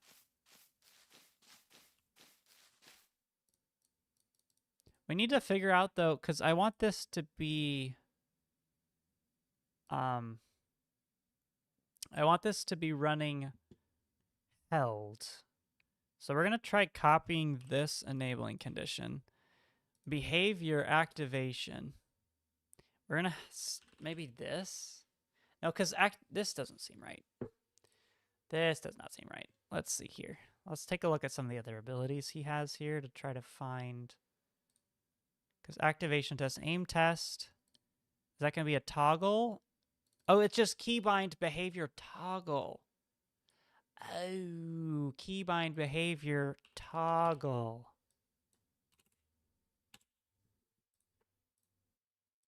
That's a toggle. Did I already do a toggle before and just forget? I might have done one and just forgot. No, I didn't. Maybe I did. Why isn't it searching? Whatever. What do you think about the newest Minecraft update with Sulfur? Is Sulfur their new graphics engine? Or is it the Sulfur Caves? Probably Sulfur Caves, right? When did Minecraft stop one? Caves. Wait, so it's actually out? So 26.1 is out? I didn't even know that. See, that's how much I didn't care. Okay, that might be a bug. The block entities are stuck. Boop. I think it is. According to Google, it's out. 26.1 is out. Tiny Takeover is a minor update.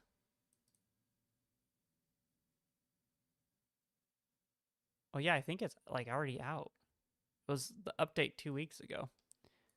But yeah, I'm not surprised that modders were able to do it because I feel like it wasn't. Yeah, I feel like it wasn't that great. All right, we should be able to toggle this.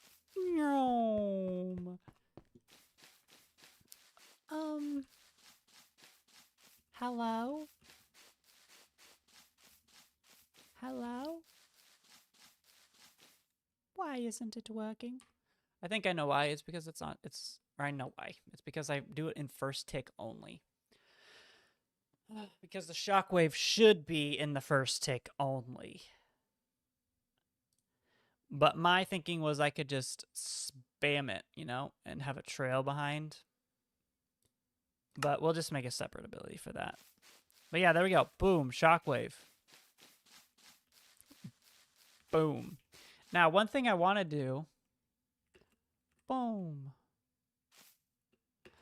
Boom. Oh, Boom. Boom. Boom. Boom. Boom. I should probably tighten up the circle, actually. Let's tighten up the circle here. Can you increase the spread by like 20 times for fun? Yeah, I can.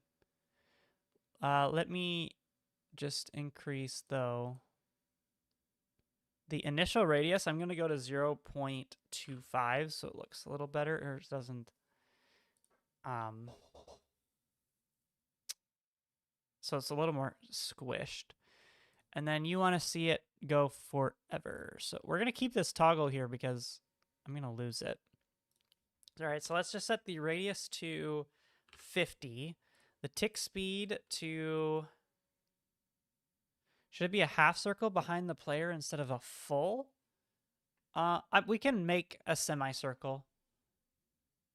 Also, is it possible for entities to deal damage knockback? Oh, you mean these entities? I don't know. That I'm not sure of. Tick speed, we'll do 100. So it spreads. Actually, no, this would be like 200 maybe. Density, we'll set to 100. Dirt, sandstone, lifetime we'll set to 200. We'll see what that does. Also, oh, and I changed this. So let's turn this on debug mode. All right, so this should go out to a radius of 50 in 5 seconds. Or 10 seconds. And 100 blocks around. 100 density. But yeah, Pacquiao, I don't know if it's going to be possible for those entities, but what I can do is add in an actual, like, repel ability, and that would just repel things outward. Oh my gosh, get paint. Ready? Watch this. So here's the player, right? So I have the shockwave effect, and that's just located on the ground. So these are just the pixels. What I can do is add in another ability, but this one is just like a repel ability. And what we can do is have it just do a force around the player or around any entity that you're doing the thing. And then this here is completely separate than the effects. But all you do is just overlay the abilities and then just say, like, if this is enabled, then enable the shockwave too. Yep. So that way it separates these two so that you can use this for more things. And then obviously you can use the repelling for more things too. So yeah. All right, let's take a look-see here. Let's see. So you wanted to see it super big, so that's what we're going to do. We also need to figure out how to get rid of these. We could tag them and then clean it up. Couldn't I attach the invisible shockwave to entities? So technically the entities do deal a knockback. Yeah. You could attach the invisible shockwave to anything. As long as I just make sure that it's... A lot of the abilities that I have been doing is setting them to check the server player and have it only work for players. But for some of them, I could do entities. But it could affect the entity. All right, so you wanted to see this? Let's see. Boom.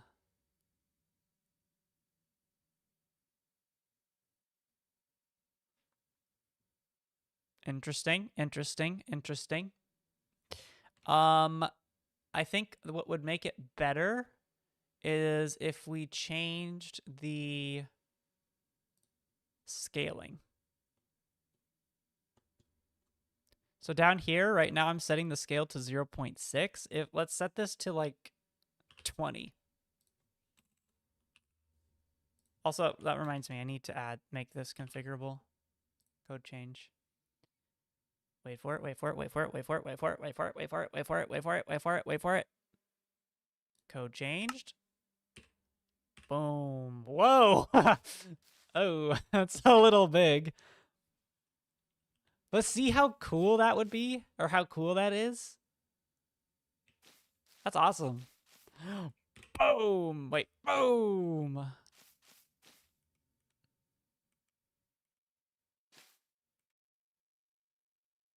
Domain expansion.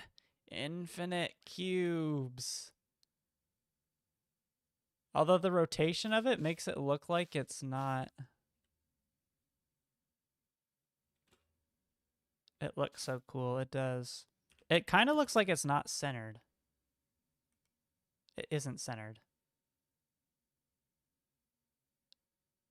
Or is it centered and it just looks weird? I don't know.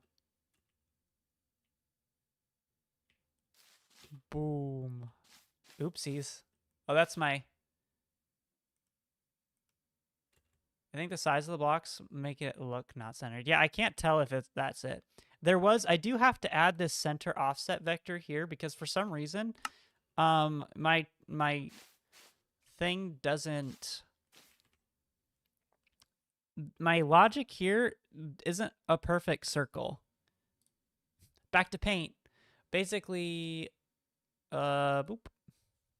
So if this is the player, like this is from top down, if this is the player, the algorithm was generating the circle like this. So not in the center. It was like off the center instead of the player was like over here. So it should be here, but it's over here instead. And so I wonder if the scaling is doing the same because it's kind of looking like this now. And I wonder if that's... See, because look at that. That looks like the center is over here.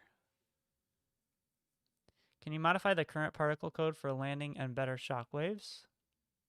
For landing and running shockwaves.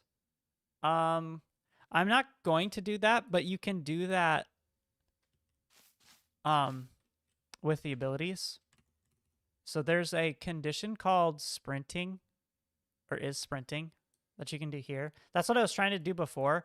But for this shockwave, I want to make it... Can't you turn off randomized block sizes real quick? No, I can't. Well, I mean, I could, yeah. Not with the ability. I need to add in the rotation and the scale and randomization. Okay, because that's true, because some people might not want the randomized. Yeah, I gotta do that. All right, so let's see. The randomization is here, the rotation, which doesn't make sense. Which also doesn't make sense is how this is changing the size. I don't really understand quaternions. I asked ChatGPT to explain it, and it said, oh, they're easy, and then proceeded to confuse me. So, all right, let's see this. Boom. Yeah, it's not centered. Boy, that looks cool.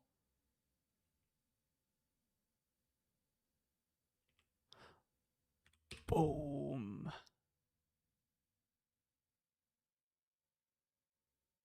Yeah, but that's definitely not centered. I could scale the...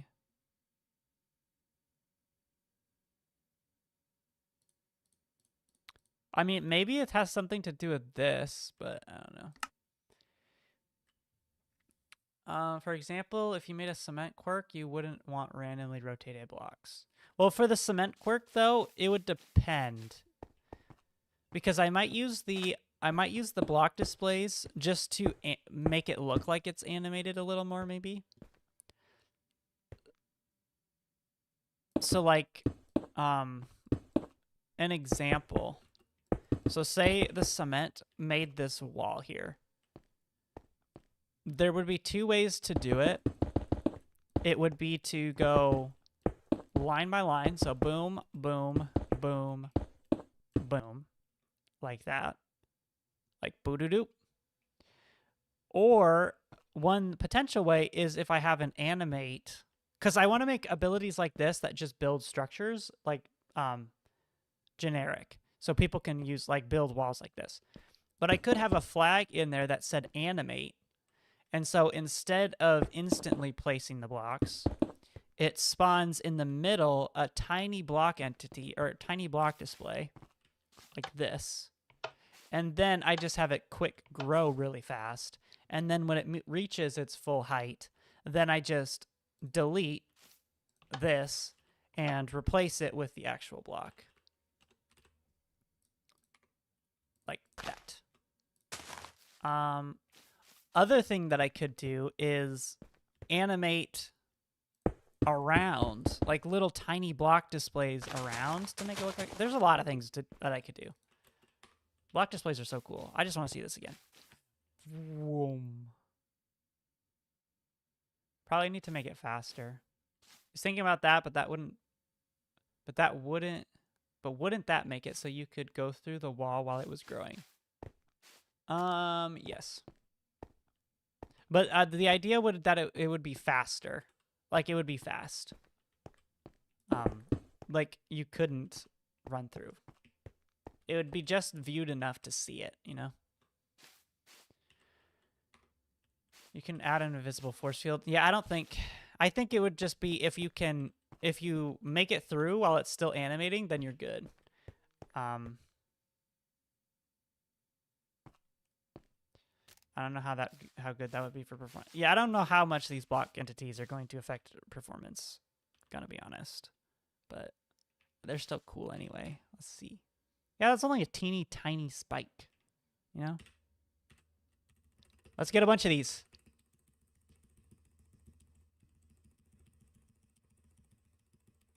Like even that, I'm only losing 1 FPS. Like that's not that bad. Like it's not good, but you'll work fine. It's like that 1B guy's quirk. I don't remember what quirk that was. All right. What are my specs? 3090. So maybe that's why. Okay. So let's see. We need to add in fields. What fields did we need? Let's add those in really quick before I forget. 2 4090s, I reckon. No, it's just a single 3090. Not even good anymore. Just kidding. It's really good. All right. Public final Boolean random rotation. That's going to be true or false. We need a... Besides the rotation offset, we need public final vector 3f rotation. And we're going to actually have to do right rotation and the left rotation.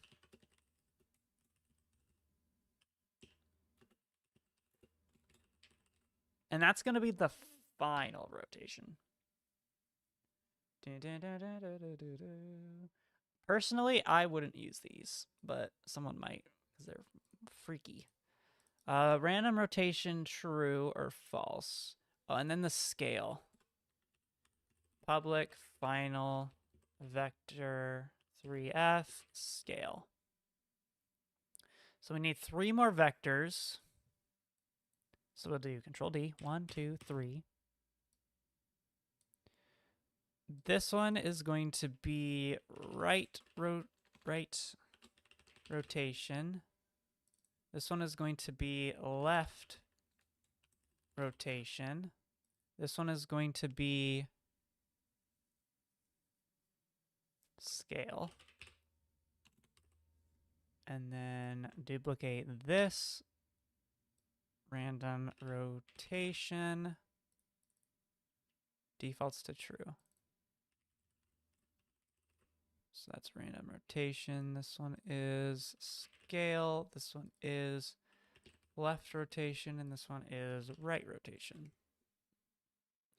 Now,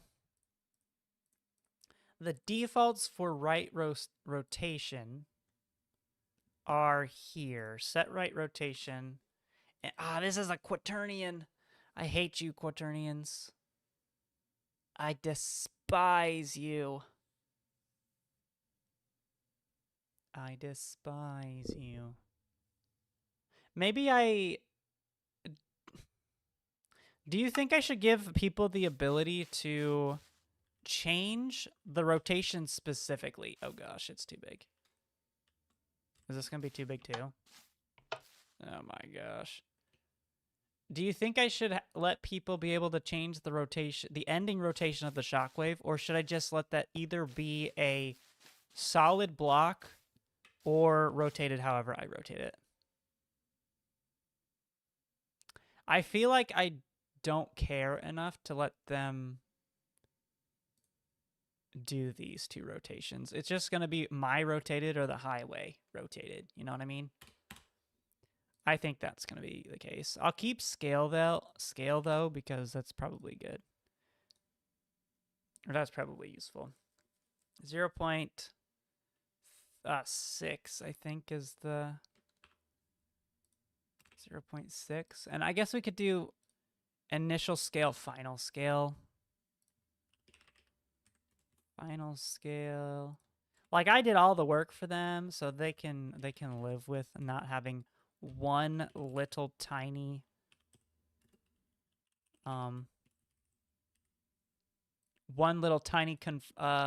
not config, but yeah, one config option missing. So this is going to be initial scale, final scale. I'm pretty sure it was 0.3, 0.3, and 0.3, and then 0.6 is what I went to. Initial scale, final scale. All right. And then random rotation is good. So then we'll just add them here. This dot initial scale equals initial scale. And this dot final scale equals final scale. Also, this dot random rotation equals random rotation. After the rotation offset, we do this. Oh, stop. Rotation offset, initial scale, then final scale. And the last thing, random rotation. I hate that it's so much work to add in every single one, because now I got to come down here and do it to these two. Type vector 3, this is initial scale, this is final scale, and then duplicate this, and this is random rotation. Whether or not the block displays spawn with a randomized right underscore rotation value. Final scale is the final size the block displays will grow to. The initial size the block displays spawn in the world as. Wait. Oh my gosh, I need 2 more. This is so annoying. All right, vector. Oh yeah, vector. 0.3 F, 3F, 3F, 6F, 6F, 6F. Why are you still mad? Oh, and then true for randomized rotation. Let me read your chat message, Pacquiao. I saw it, but then I had to type everything. Will I ever do the quirks in the order you did them, or will I do the quirks in the order that I did them? I don't know. That's the answer to that. I don't know. It's whatever I feel like doing. I want to do smokescreen first, though. After I do all these cool things. I think my plan is to maybe do smokescreen, finish the genetic editing, and then just do a bunch of small genes and other stuff, and then the stamina, exercising stuff. Got to get those base systems done. Sometimes I fear I wasn't listening enough and just missed your answer. Oh, well, I said that not necessarily is the answer to that. Not necessarily. This dot initial scale, this dot final scale, and then this dot random rotation. And now we have to go to summon Shockwave and add those in. Vector 3. We still have to do the rotation offset. Initial scale, final scale, Boolean random rotation. Okay, so the initial scale is here. Initial scale. The rotation, we do if random rotation is true, then we do this. Otherwise, we don't do it.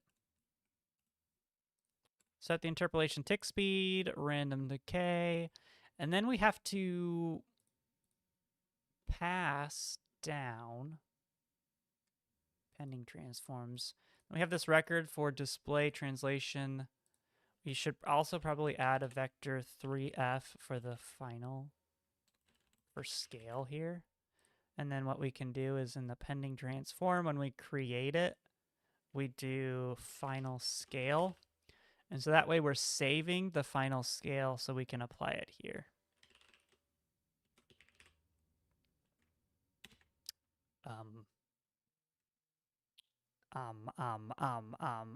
Pending dot final. Am I blind? Pending dot final scale.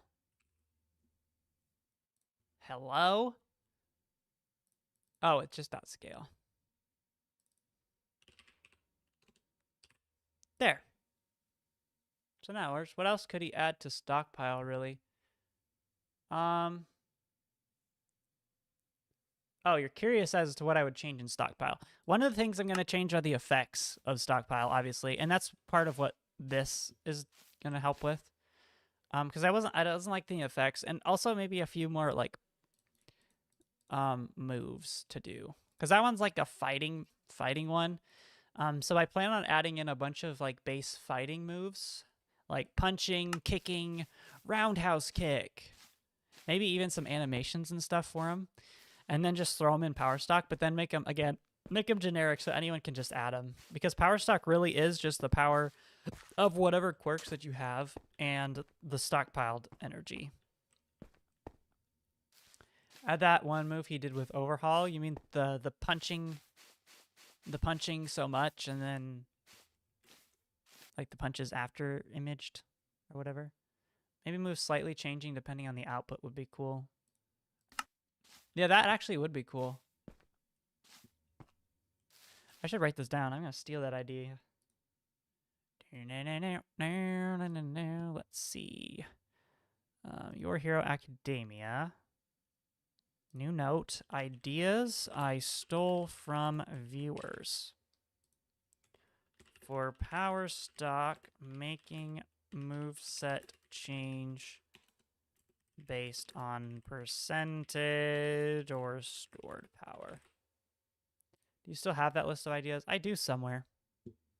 But I've just been creating new lists of ideas. Okay. I think we're ready. Oh, we gotta change the... There was something else that was mad. Oh, rotation offset. I need to figure out how to do that. The command is mad because we need the default rotation. So we'll just do this and this. 0.6f, 0.6f, 0.6f. And I'm honestly curious what happens if I make the scale 0. And true for randomized rotation. All right, let's see what this does. Play. Should be normal. Since using 100% of like 20 stockpiled power shouldn't be the same as 100% of 20k. Oh yeah, that's what it worked. That's how it worked before. Like 100% you could use if you had a low stockpile amount. But if you had a high stockpile amount, what? Frozen class. I've never seen this before. Let's just try it again. Unnamed mocha. A mulling function. Failed to load registry due to errors. Did it load? It did load. Weird. Well. Ah, I clicked the X! No. Did that for the charging move sets? Yeah. Yeah, those did that.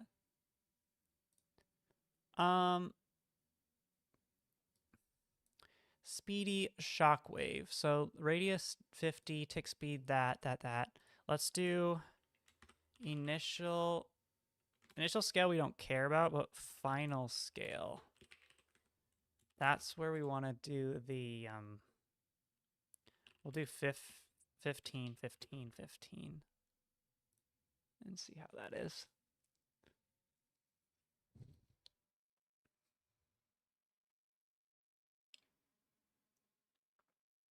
Are you going to change how we stockpile energy instead of just passively? I'm not 100% sure. It's still going to be passive a little bit, but most likely there'll be some sort of boost. The problem is it has to depend on what the boost is, because if it's killing mobs or doing damage to mobs, then you just use the mob farm and then you get OP, which is stupid. I could use it with the exercising machine. That could maybe give you a boost. Or maybe using your powers sometimes give you a boost a little bit to the stockpiled energy, but I don't know. All right, so if we check this. Oh, wait, actually setting the thing to 0 is actually way nicer. All right, B. Vroom. We have to fix the rotation, or the offset. But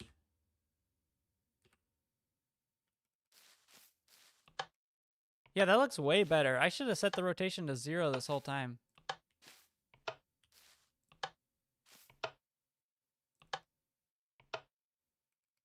Boom.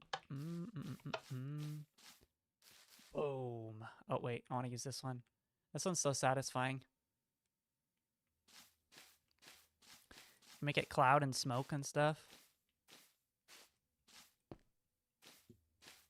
You should make it so you only need to charge once. That accounts for every single move till you change the percent.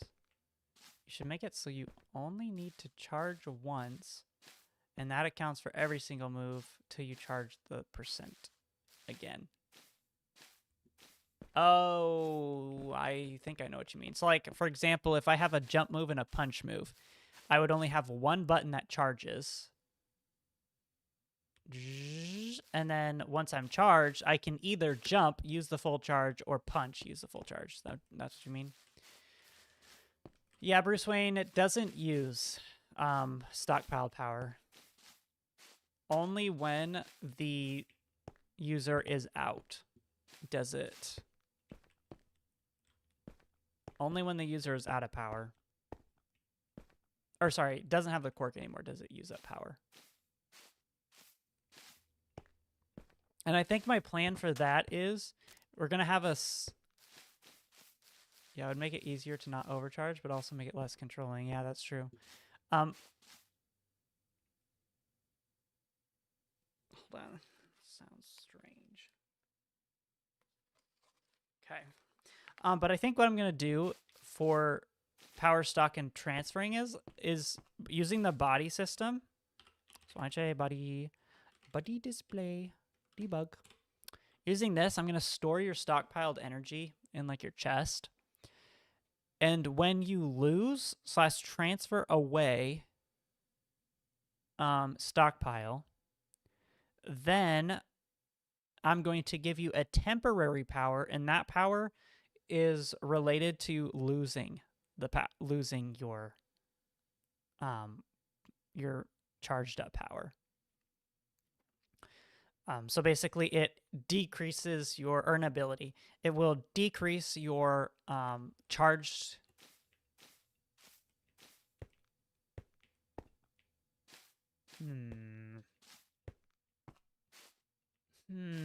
Actually, I don't know. You can hold charge to make it so every move uses the same percent. So if you tap the keybind for a button, it uses the set percent, but you can also hold the keybind to charge it normally. Potentially. I think you should write these ideas down, because I'm not going to remember them.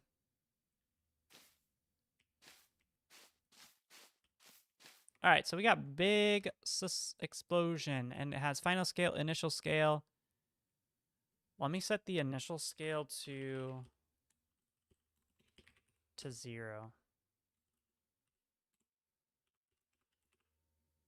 Because honestly, that's kind of good. I like that better.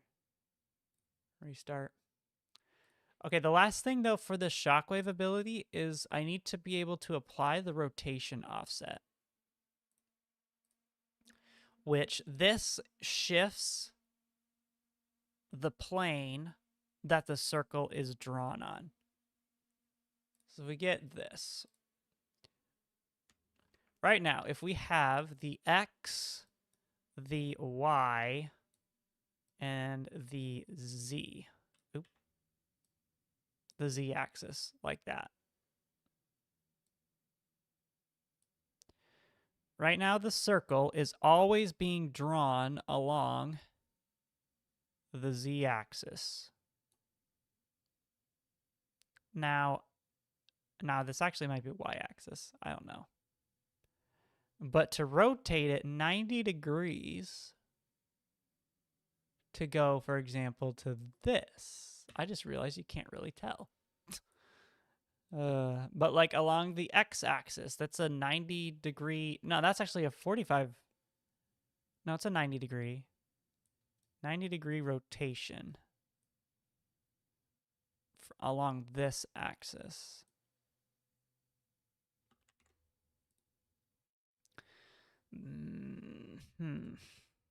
The initial X and initial Z.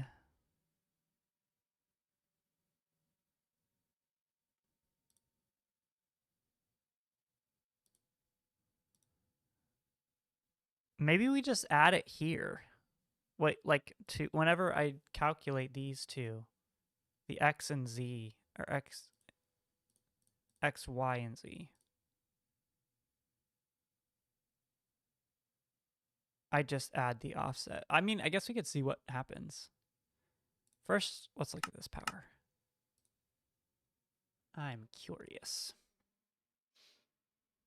Does me separating messages make it harder to read? Are you talking about a suggestion in the Discord? Then yes, it would make it harder to read. We also need to figure out how to get rid of entities when we leave. But this should be... Okay, that's kind of better. Did I change it for this one? I don't know. So that did make a difference. Oh, in this chat, probably make it one big message, because otherwise I lose it. All right, so we're going to try initial X, double initial Z. No, because we need to rotate it.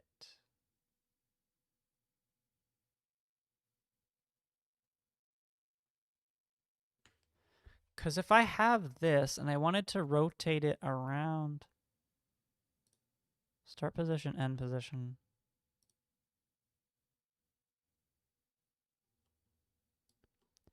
Okay, I'm too stupid. Boop. I have this, and I want to modify it so that I have a vector of rotation in degrees on each of the 3 axes. I want to be able to rotate the circle shape. What math do I need to do to rotate the final circle? I'm going to guess. My initial guess is we have to do actual vector rotation. Because right now this is only in the XY plane. We need to do it in the Z plane. Which if I... Yeah.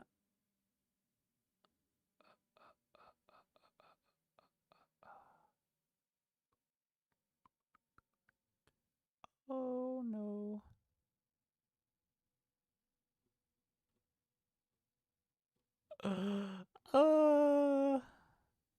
We're gonna write this to GitHub because I don't believe.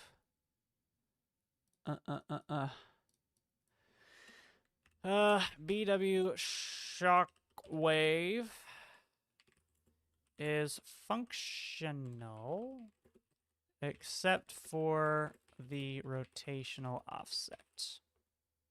I'd say that's true.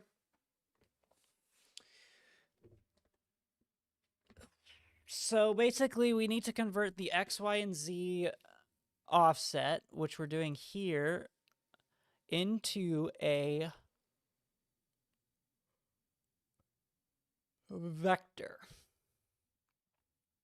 relative to the center, then rotate it, which I already do.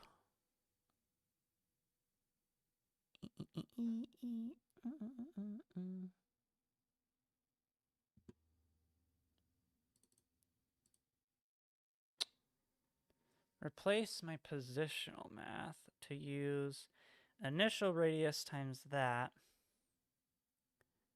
with the rotated vector.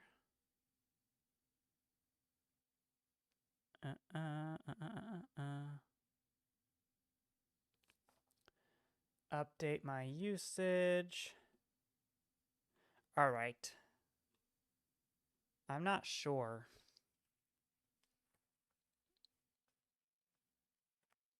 Let's see. So basically, the problem with this is X, Y, or X, Z plane only, and we need to introduce a Z. Now to do that, I think we need to create a rotation. Well, no, this is what ChatGPT is saying.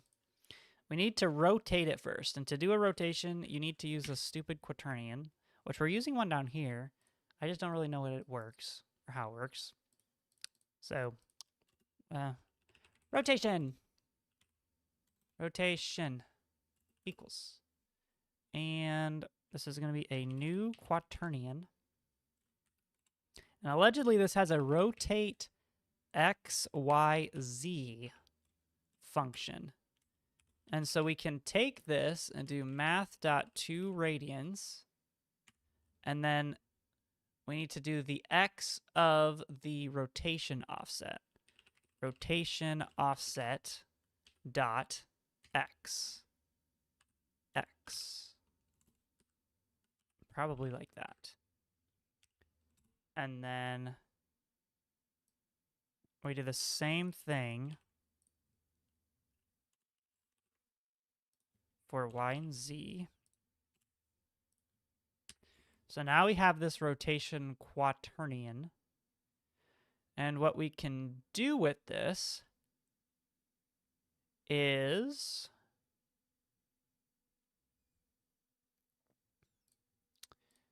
we need to change this. So this is the old stuff. Boop. We need to rotate it by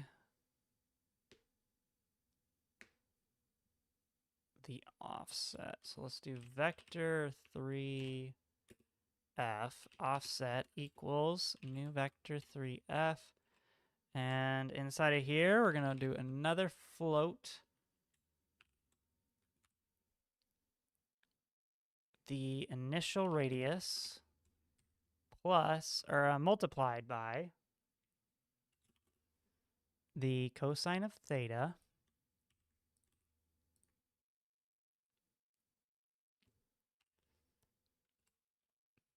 zero f, because we still want it flat, and then the initial radius times the sine of theta. C, Control V, sine of theta. And so now we have this. We can then do offset.rotate by the quaternion which is the rotation here. And this should rotate the whole circle offset. And now we can define our initial x, initial y, and initial z. Initial y equal to the center y plus offset dot y.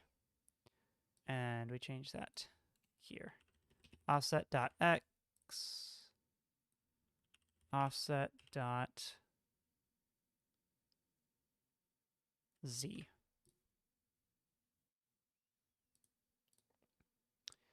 And we also need to do the exact same thing for the end position too. So beginning offset, and then ending offset is going to be the end radius, and then the end radius here. And then we do beginning offset rotate, ending offset dot rotate. So we're rotating them both by this quaternion, which is built from the XYZ. Is there a quaternion I could just input? Nah, probably. I'll just ignore that. So this is going to be the beginning, then the end y equals center y plus end offset, ending offset dot y. Copy, copy, copy, x, y, z. Find these offsets to enable to rotate them by the rotational offset asked above. All right, X, Y, Z, and then initial center Y for the set position. We need to change this to initial Y. And then that's good, that's good, that's good, that's good, that's good, that's fine. Start position, we need to change to center, sorry, not center, initial Y. Initial Y. And then translation does not need to be, this is for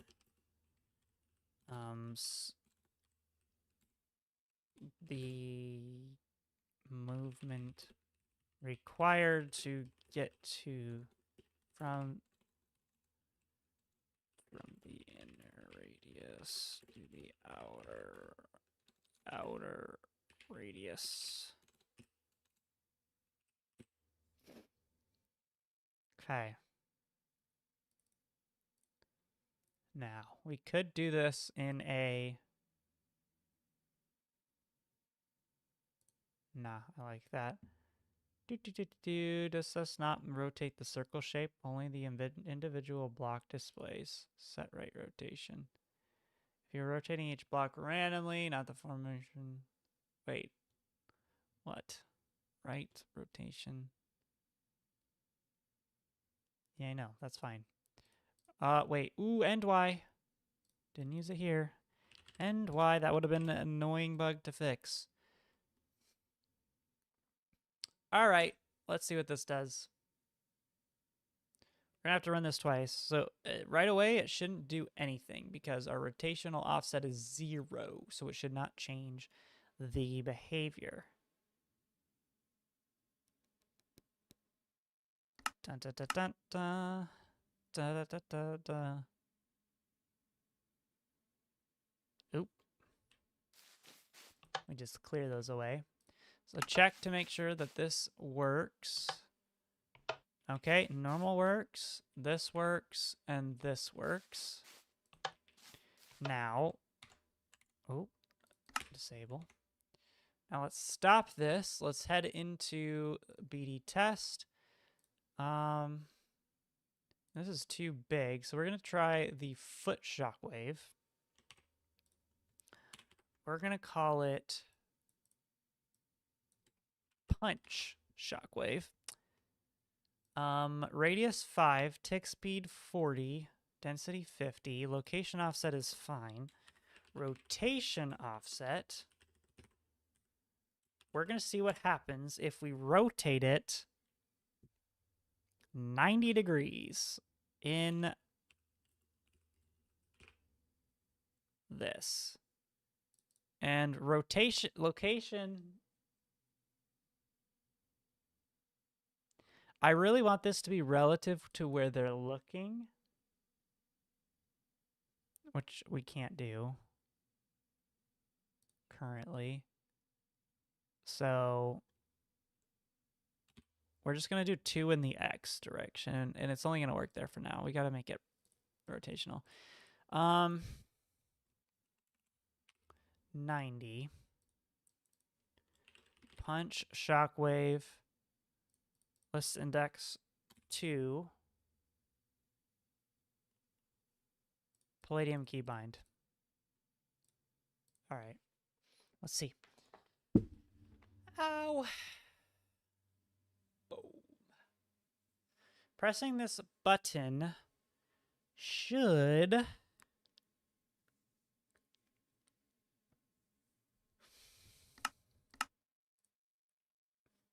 do something. Punch, shockwave. Make sure we're looking in the positive X direction because I'm pretty sure it doesn't work in any other direction. When we press this button, it should be rotated. Okay. It is not rotated. It is shifted, but not rotated. So we're going to try this.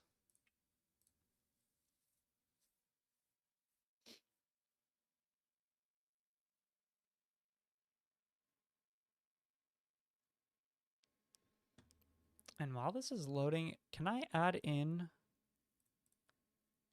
Palladium codec?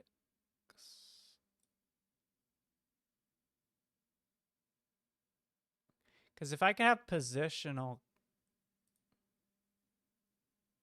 coordinates, that would be good.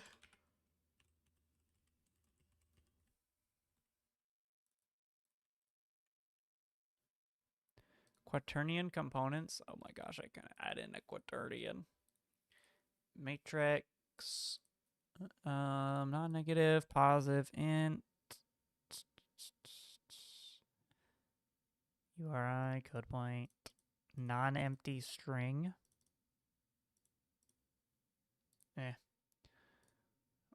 We'll figure out relative. Maybe like a flag that says relative. Yeah, that's probably better.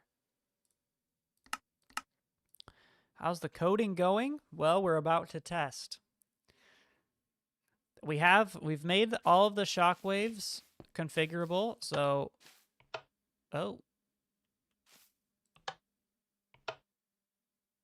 weird. Anyway, the shockwaves are configurable now, so we can do all sorts of different kinds with different blocks, different sizes. But what we're trying to do right this very second is to see, once these guys go away, there you go. When I press this third ability, it should open a shockwave right where I'm looking. Or in front of me, at least, rotated. Here we go. 3, 2, 1. Oh my gosh, it almost worked. It shifted down too far. Hold on, hold on. If we go up by 1. Also, let's change the initial scale to 0. And let's do the end scale to 0.2. And for the blocks, looks... Oh, it's final scale, not end scale. Is it final scale? What did I name it? I don't believe that. I did call it final scale. Did I misspell initial? I did. Initial. That's embarrassing. Where's scale? Did I copy paste it wrong? Initial scale in final scale. Okay. So initial scale is that. Final scale is that. Location offset is that. Rotation offset is that. And then we can do palette. And we're just going to do Minecraft light gray.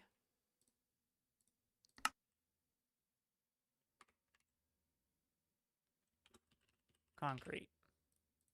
And I guess, yeah, we'll just do light gray concrete. Maybe light gray glass. Okay, now this should be, oh wait, we got to give it a nicer hand. Wooden sword. I imagine with transferring power stock, the power should very slowly leave your body, but if you use abilities, it should drain way faster. Yep. That's going to be the plan, but I just have to see, because the draining of the powers would be easy to do if the power's already drained normally. But if they didn't drain normally, then that would be hard to do. All right. Punch. Boom. Boom. Boom. Boom.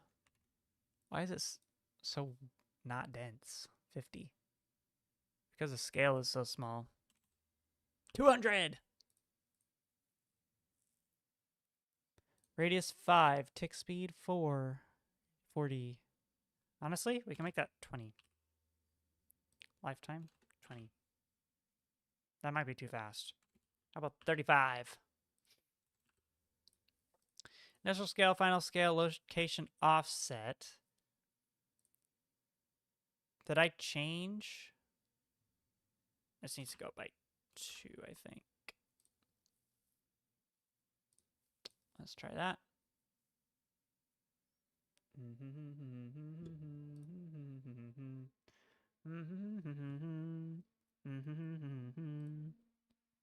Loading, loading, loading, loading. Boop. Settings.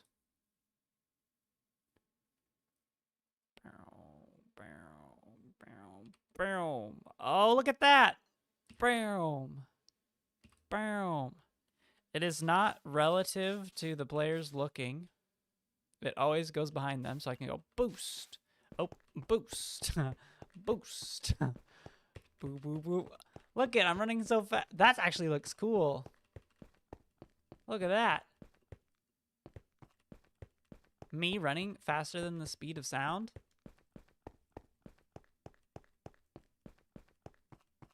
Isn't that cool? Wait, I kind of want to get a screenshot. Wait, but it doesn't look as cool.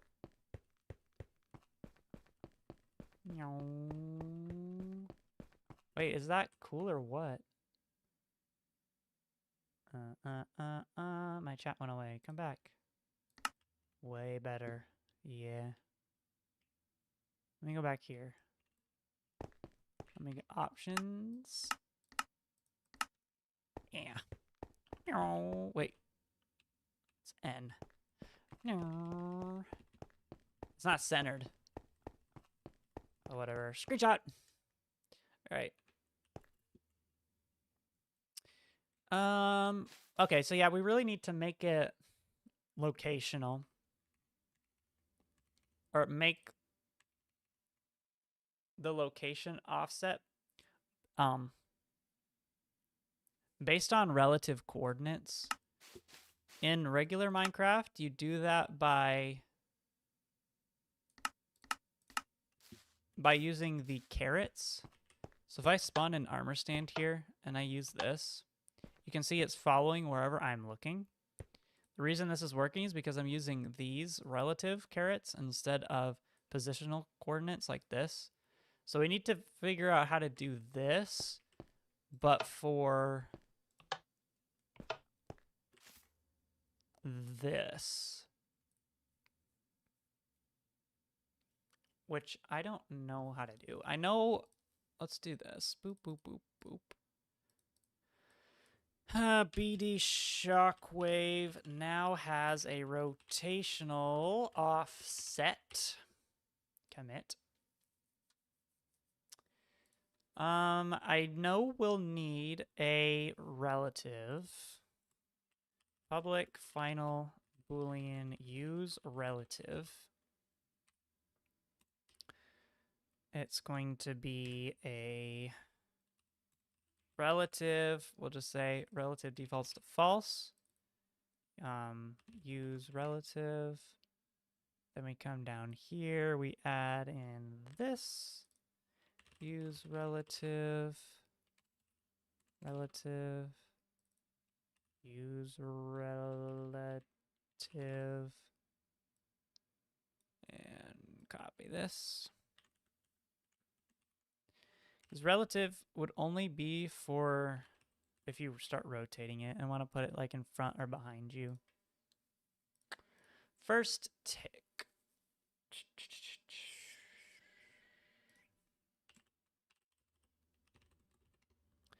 This dot use relative, then we come down here.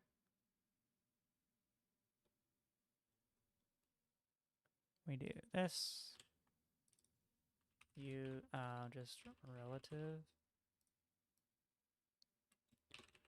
Whether the location or we'll say controls if the location offset is based on the player's relative coordinates. Uses i.e. caret, caret, caret instead of squiggle, squiggle, squiggle.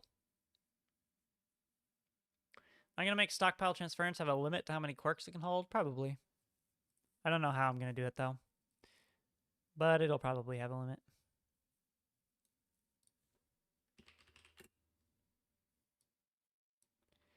Probably. All right, one more. We're almost done for today, I think. I have lots of... Maybe I'll make it configurable, no limit. Unrelated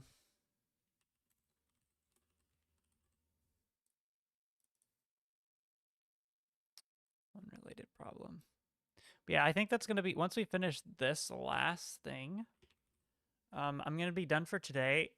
I'm going to be done streaming just so I can go eat and stuff, but I'll still be working on this. The next abilities that I want to... Or not abilities, but next effects I want to do are more like... maybe like a dome shape. Maybe one like a trail behind you, sort of one. Maybe a projectile throw, and then maybe a projectile spray. So like spraying the... It's like, this is why I have this box, because I want to see if I can spray smoke and then have it actually fill up and interact with this instead of normal particles, which would just like go through, you know, go through the back. So we're gonna see. Okay, so use relative is passed in here. The barrier quirk that guy in overalls group had. Yeah. I would say make some quirks take up multiple spaces based on strength. Yeah, I don't know if it's gonna be based on like quirk factor, genetics, other stuff. Like one thing that I had was, or one idea was maybe having the what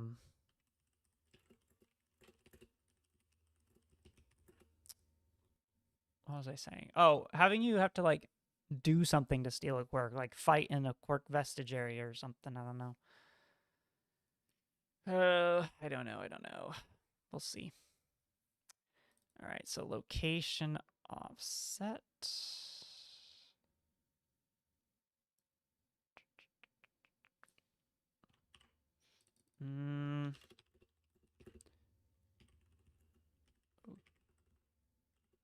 If 8 half hot, half cold was half hot, half cold. Oh, yes. 1v1 on Bed Wars for the quirk. Like, I do think that, like, fighting for the quirk is kind of funny. Like, instead of, like, heroes, NBC heroes, where you just walk up to someone and yank it from them, I either want some cool effects to happen, or I want to have you actually, like, battle it out for stuff.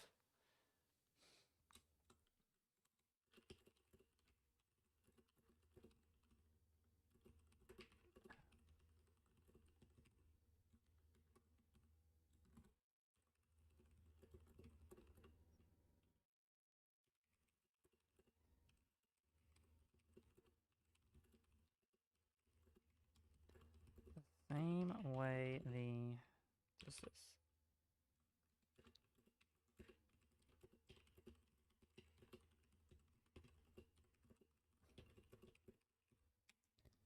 Okay. Up here we're gonna check if use relative is true. Otherwise, double center X. Did you know in Java you can do center X, center Y, and center Z all in one line? I bet you didn't. Boop, boop, boop. All right, so if use relative is on, we just use the old location offset. But if we want the forward, wait, hold on. I'd find funny that they use half hot, half cold, and they could have used lukewarm. Yeah, it's true. It is supposed to be both.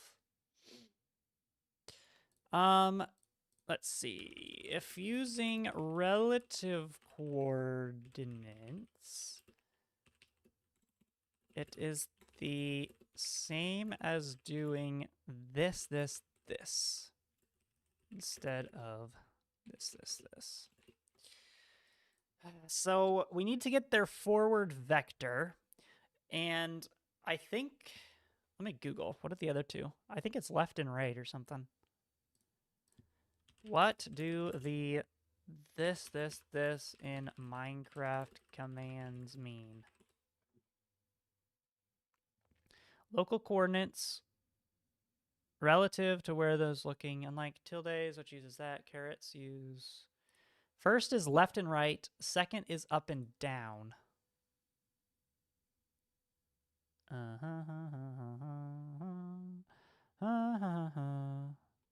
Okay, so I remember how to get the vector 3 forward equals player dot get look angle dot normalize. That makes it out of 1. And then we got to get the up, which is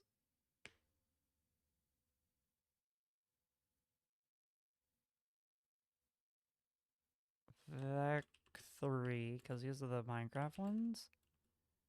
I think it's just up. I don't know. Let's try this.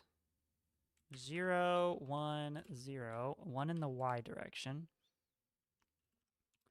And then let's try to get the right, which has to be relative. So we do vec3 right equals the forward vector and then the cross product of up dot normalize. And we have to do recompute up so it is the real one. up equals right dot cross forward dot normalize.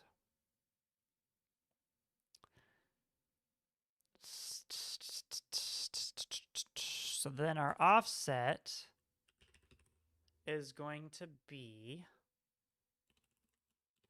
vec3 offset equals right dot scale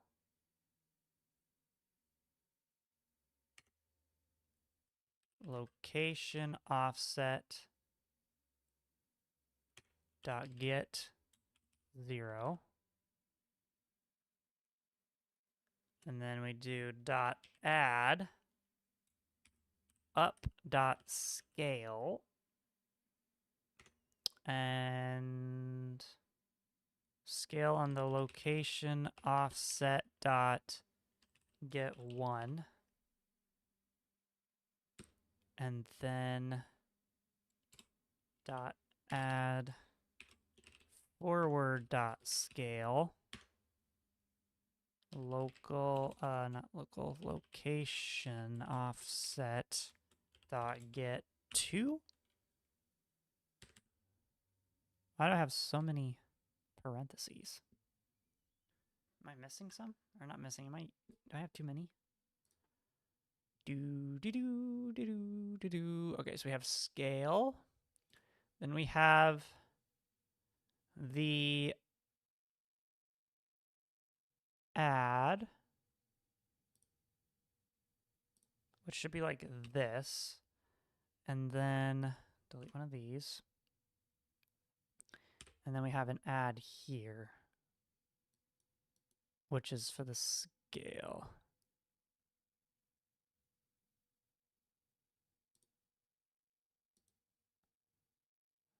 Forward dot scale.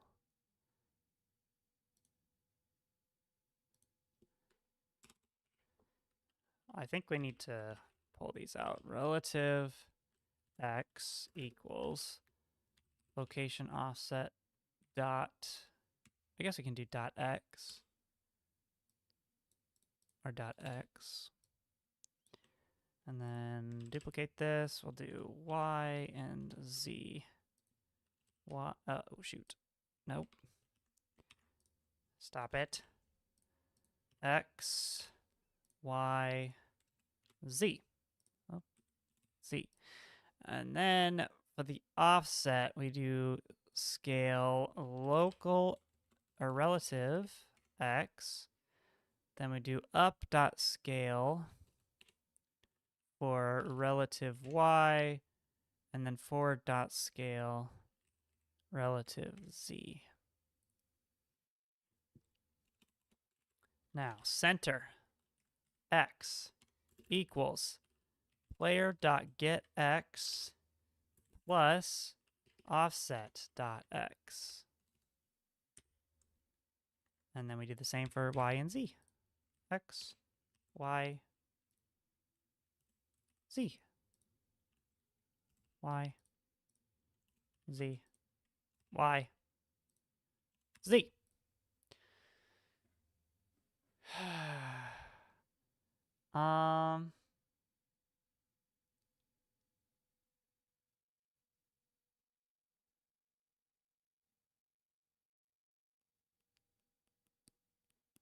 So I think that's gonna be good, right? I think it is.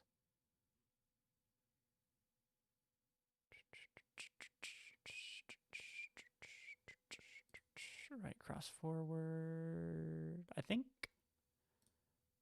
that might turn it relative. Let's see.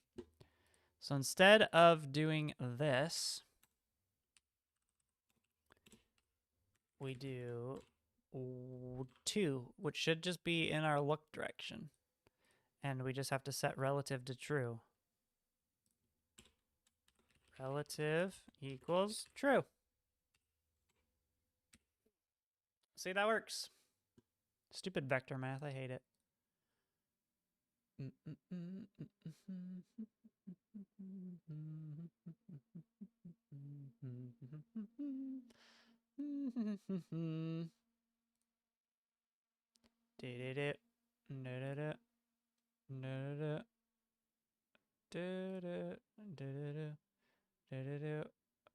Oh, Suyu is already doing some frog animations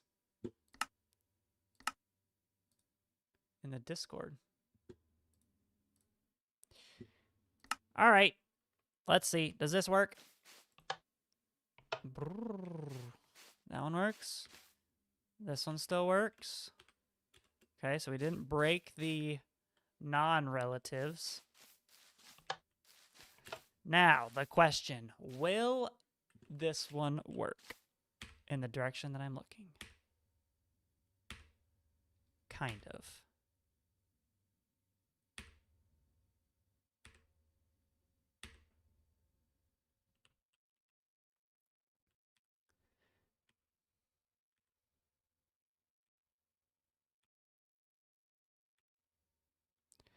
We need to change the rotation too. Not the rotation.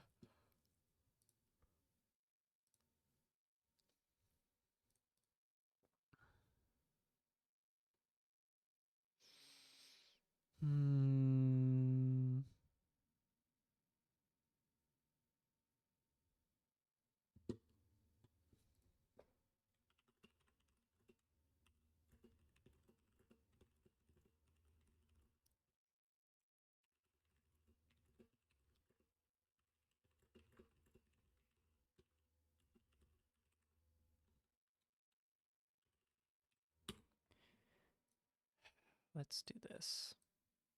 Shockwave. Block display summoner now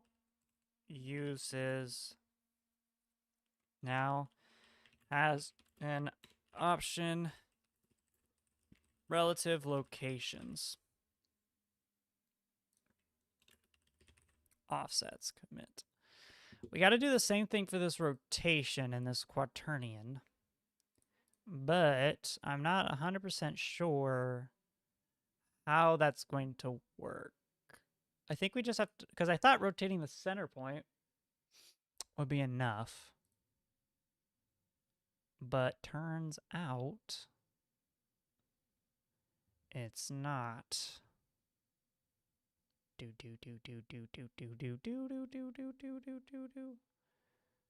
need the final rotation to be multiplies the player rotation by this. So we need to get the player rotation.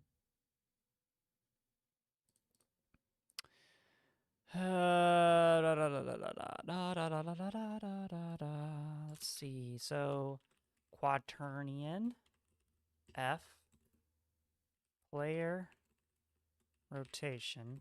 Actually, we should do inside of the if use relative.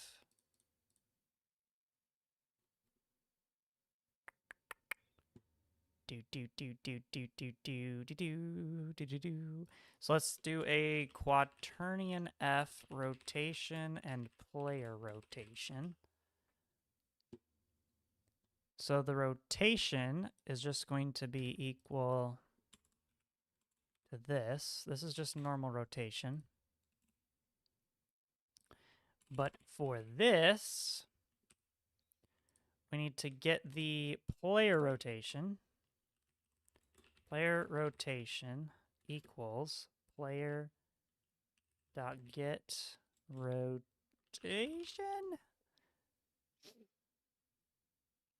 Or do we have to do a new quaternion? Because we have the, I think it's player dot get y rotation. Yeah. So dot rotate y. Convert it to a float. Math dot 2 radians negative player dot get y rotation. And that's probably the yaw, I think. Yeah, that's yaw. Then we need to dot rotate x float math dot 2 radians player dot get x rotation. Pitch. So then we take the player rotation. Or we have this rotation here, which is based on the rotation offset.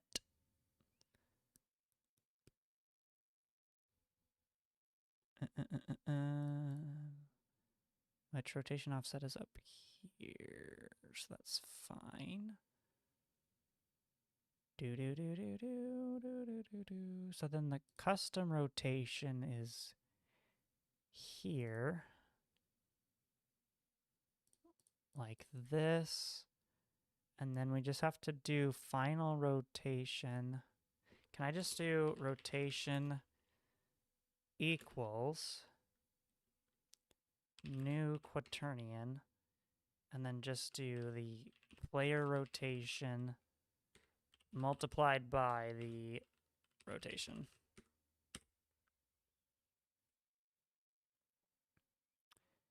So now the rotation should be used down here and here, I think. Let's see. I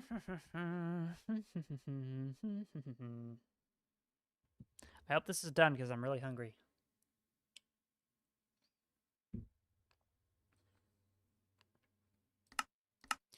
All the single players. Here we go. Check that this one works. I don't know why they do that. I wonder if it's just a weird save state or something. Right now, boom. A boom. A boom. A boom. It's working. You may think, that doesn't look like it's working, but trust me. It is. It's because we rotated this. I think. So the rotation offset should be 0. Should be 0, should be 0, should be 0. Should be 0, should be 0. But yeah, look. She's doing the frog animation.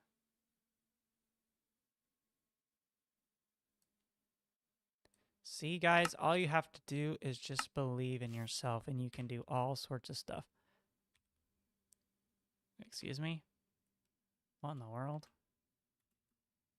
Are my feet on backwards? Or are those just hooves? Okay, so it's kind of working. Do I just need to rotate, pivot, rotation offset, and the Y, maybe? I don't know why it's kind of, it's like not fully rotated. Did I accidentally mess something up here? Rotate XYZ degrees, which should have been 0 degrees, and then we multiply the rotation by the player's current rotation. I don't know. At least it's working in that it's looking. Okay, so that changing that value doesn't do anything. Changing this does not do anything. Let's try changing this one.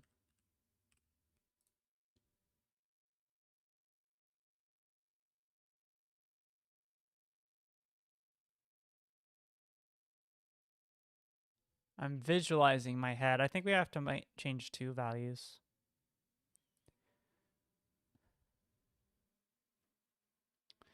Two values, because when we change this one, it rotates on this axis, like, but we need it to rotate on this axis. which I think is this one.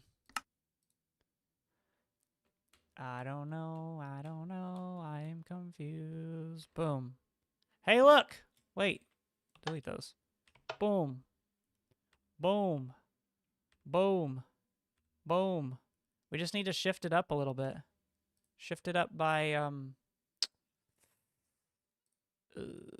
location offset. This is left, right, wait. Local coordinates, left, right, up, down. So this is up, down. So we need to go up 1? Bro, I don't know. We're just guessing. Guessing, guessing, guessing, guessing, guessing, guessing. 2 ostriches in a trench coat. When we get smoke spraying, it would be cool if we get an ability like this, that you just produce a large smoke cloud, not nearly on this level because of balancing, but it would make sense, and correct me if I'm wrong, but I don't think we had an ability like this before. There was, but it didn't cover up things completely. So this is a suggestion. Someone said to add in the smoke screen on this level of scale. We couldn't do that before because the particles just weren't big enough. But if we use block displays, we can make really big smoke blocks. And we can do that in less than all the particles. So, wait, that's almost working. Like, I think part of this... That's cool. But I think part of the reason this doesn't look perfect is because of, yeah, like here you can really see it. For some reason, it's not centered. And I think it's the same problem that we have here, where this isn't really centered. Like this one is centered because it's flat, but I think the offset is screwing it up.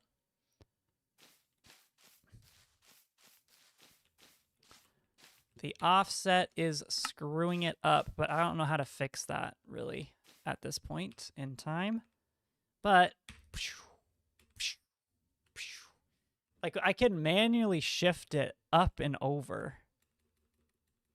Like I could go up another block. Like I'll do it now, but I shouldn't have to do this, you know?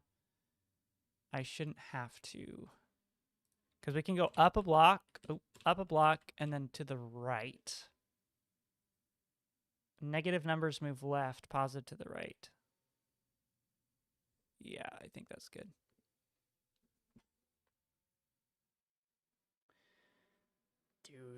Hopefully this is in the middle, so I can just leave. I'll fix the problem later of what it is, but essentially I think it's like down here, the center offset vector that I have to do for the translation. I think that's maybe messing it up. Although I can't really tell because it's starting at a 0 scale. So it's possible it's just, oh, okay. So that's worse. That was way worse. We need like 0.2 to the right. And is that too high too? It is probably too high. So 1.5 for player height. Let's try that. I'm just getting a bunch of Discord pings. Is it just making a bunch of Discord pings from your server? What?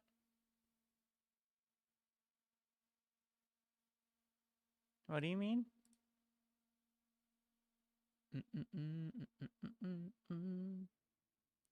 Is it just me getting... Wait, I'm not getting any pings, but I'm in streamer mode. But yeah, I don't have any chats that are doing stuff.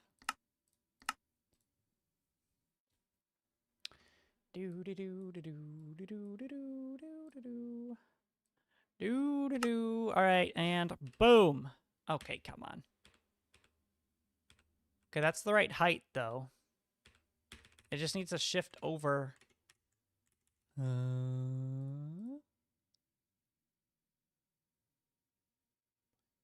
Like negative, actually?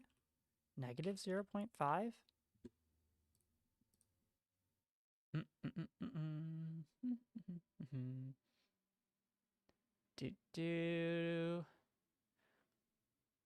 Like, the fact that I have to be negative 0.5 for the location offset is probably definitely not great, but...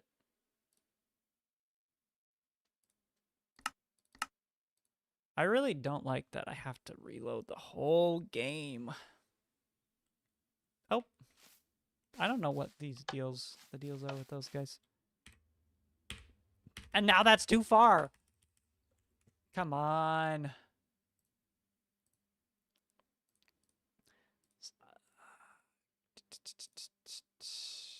So this is too far. How about 0.1? This is the last value I'm checking. If it doesn't work, we're done. That's okay. We'll fix it later. And when I say we, I mean me. Why did it launch 2 instances of Minecraft? That's too much dead-o-dated wham. Stop. What are the particles for? The particles are for anything. I'm making a particle ability like system. Okay, see, that's still not enough. It's so close. It's so close, but it just doesn't want to move over there. When you say, sorry, so the particles are a generic ability. Yeah, for the entire mod. Yep. So this, it's this shockwave ability here. So you can see I'm using it for a punching shockwave. I'm using it for foot shockwave. I'm using it for, this one is like a super big, here, the world's loaded, I can just show you. Basically configurable particle effects that people can use and apply in their abilities to do cool things. So like, here's a little ground one, a little foot one. Here's a better one. So like you can land and maybe cause that, or if you have an explosion or something you wanted to do. This one, you can use super big blocks, and it makes it pretty hard to see, do stuff. And then the punching one. Wait, that's shifting it. Oh, okay, so there's like no happy medium. I guess the happy medium is negative. Where did it go? So negative 0.2 is too much. Negative 1 is not enough. So negative 0.05.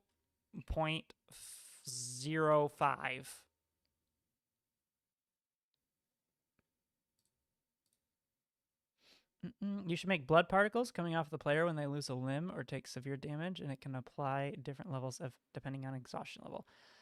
Yes, I plan on adding, because this whole class here, this block display summoner, I plan on filling it with a whole bunch of different types of like pre-made effects, including ones that just appear on the body. Because we were talking about that earlier, that it would be cool for even like a regeneration effect if we use these particles to like, I zoom in. Like here, say my arm was missing, use the particles to regenerate it. So it just, like, you see the ring of particles go from this part of the arm down to this part of the arm, and then it regenerates the limb or something. That would be pretty cool. All right, you gonna work, please?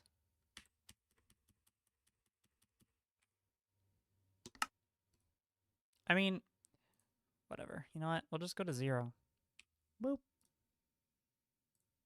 We'll just leave it at 0 and see what it does. Well, the animal-based quirks like Mirkos have similar powers depending the animals, like rabbits and dog quirks will have similar quirks, but different to some like orca or... What? Are you saying, will the quirks be the same or will they be different? Every quirk will be unique in some way. But there will most likely be some duplicate abilities, but they're still going to be a little different.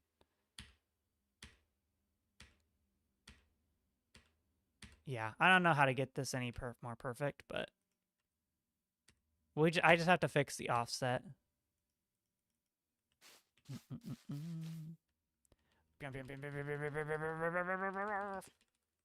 F1. And screenshot.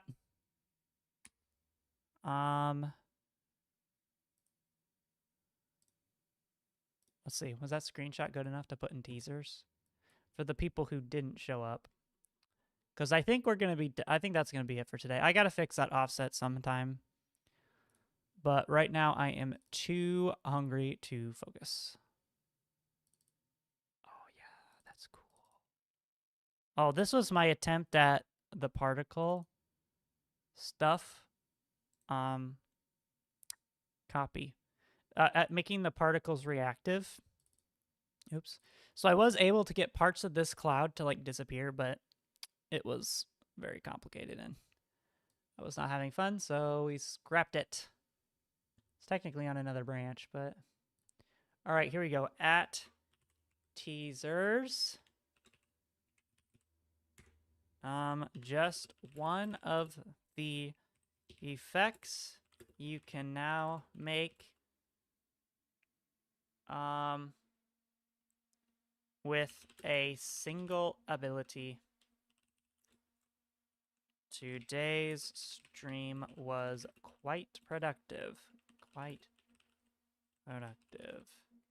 Actually, it kind of wasn't productive because it was really only one ability, but at least it was super configurable. All right, boom. Post that to teasers. I think that's going to be it for today. I appreciate everyone. Trigger's going to be in it. Don't worry. You should keep the glitchy particles for the awakening of decay. That'd be kind of cool. But yeah, today I'm going to have to end the stream. I'm just too hungry. I got to go eat something and do a few other things. But I'll keep working on it. Maybe I'll post some more teasers. Maybe you'll get one tomorrow. But yeah, thanks everyone for coming in. Show us some quirks first. Joke's on you. There are no quirks. So, yeah. All right, I will see you all later in the next stream or video, whichever one comes next. Who knows? Thanks everyone for helping and talking and all that. See y'all later.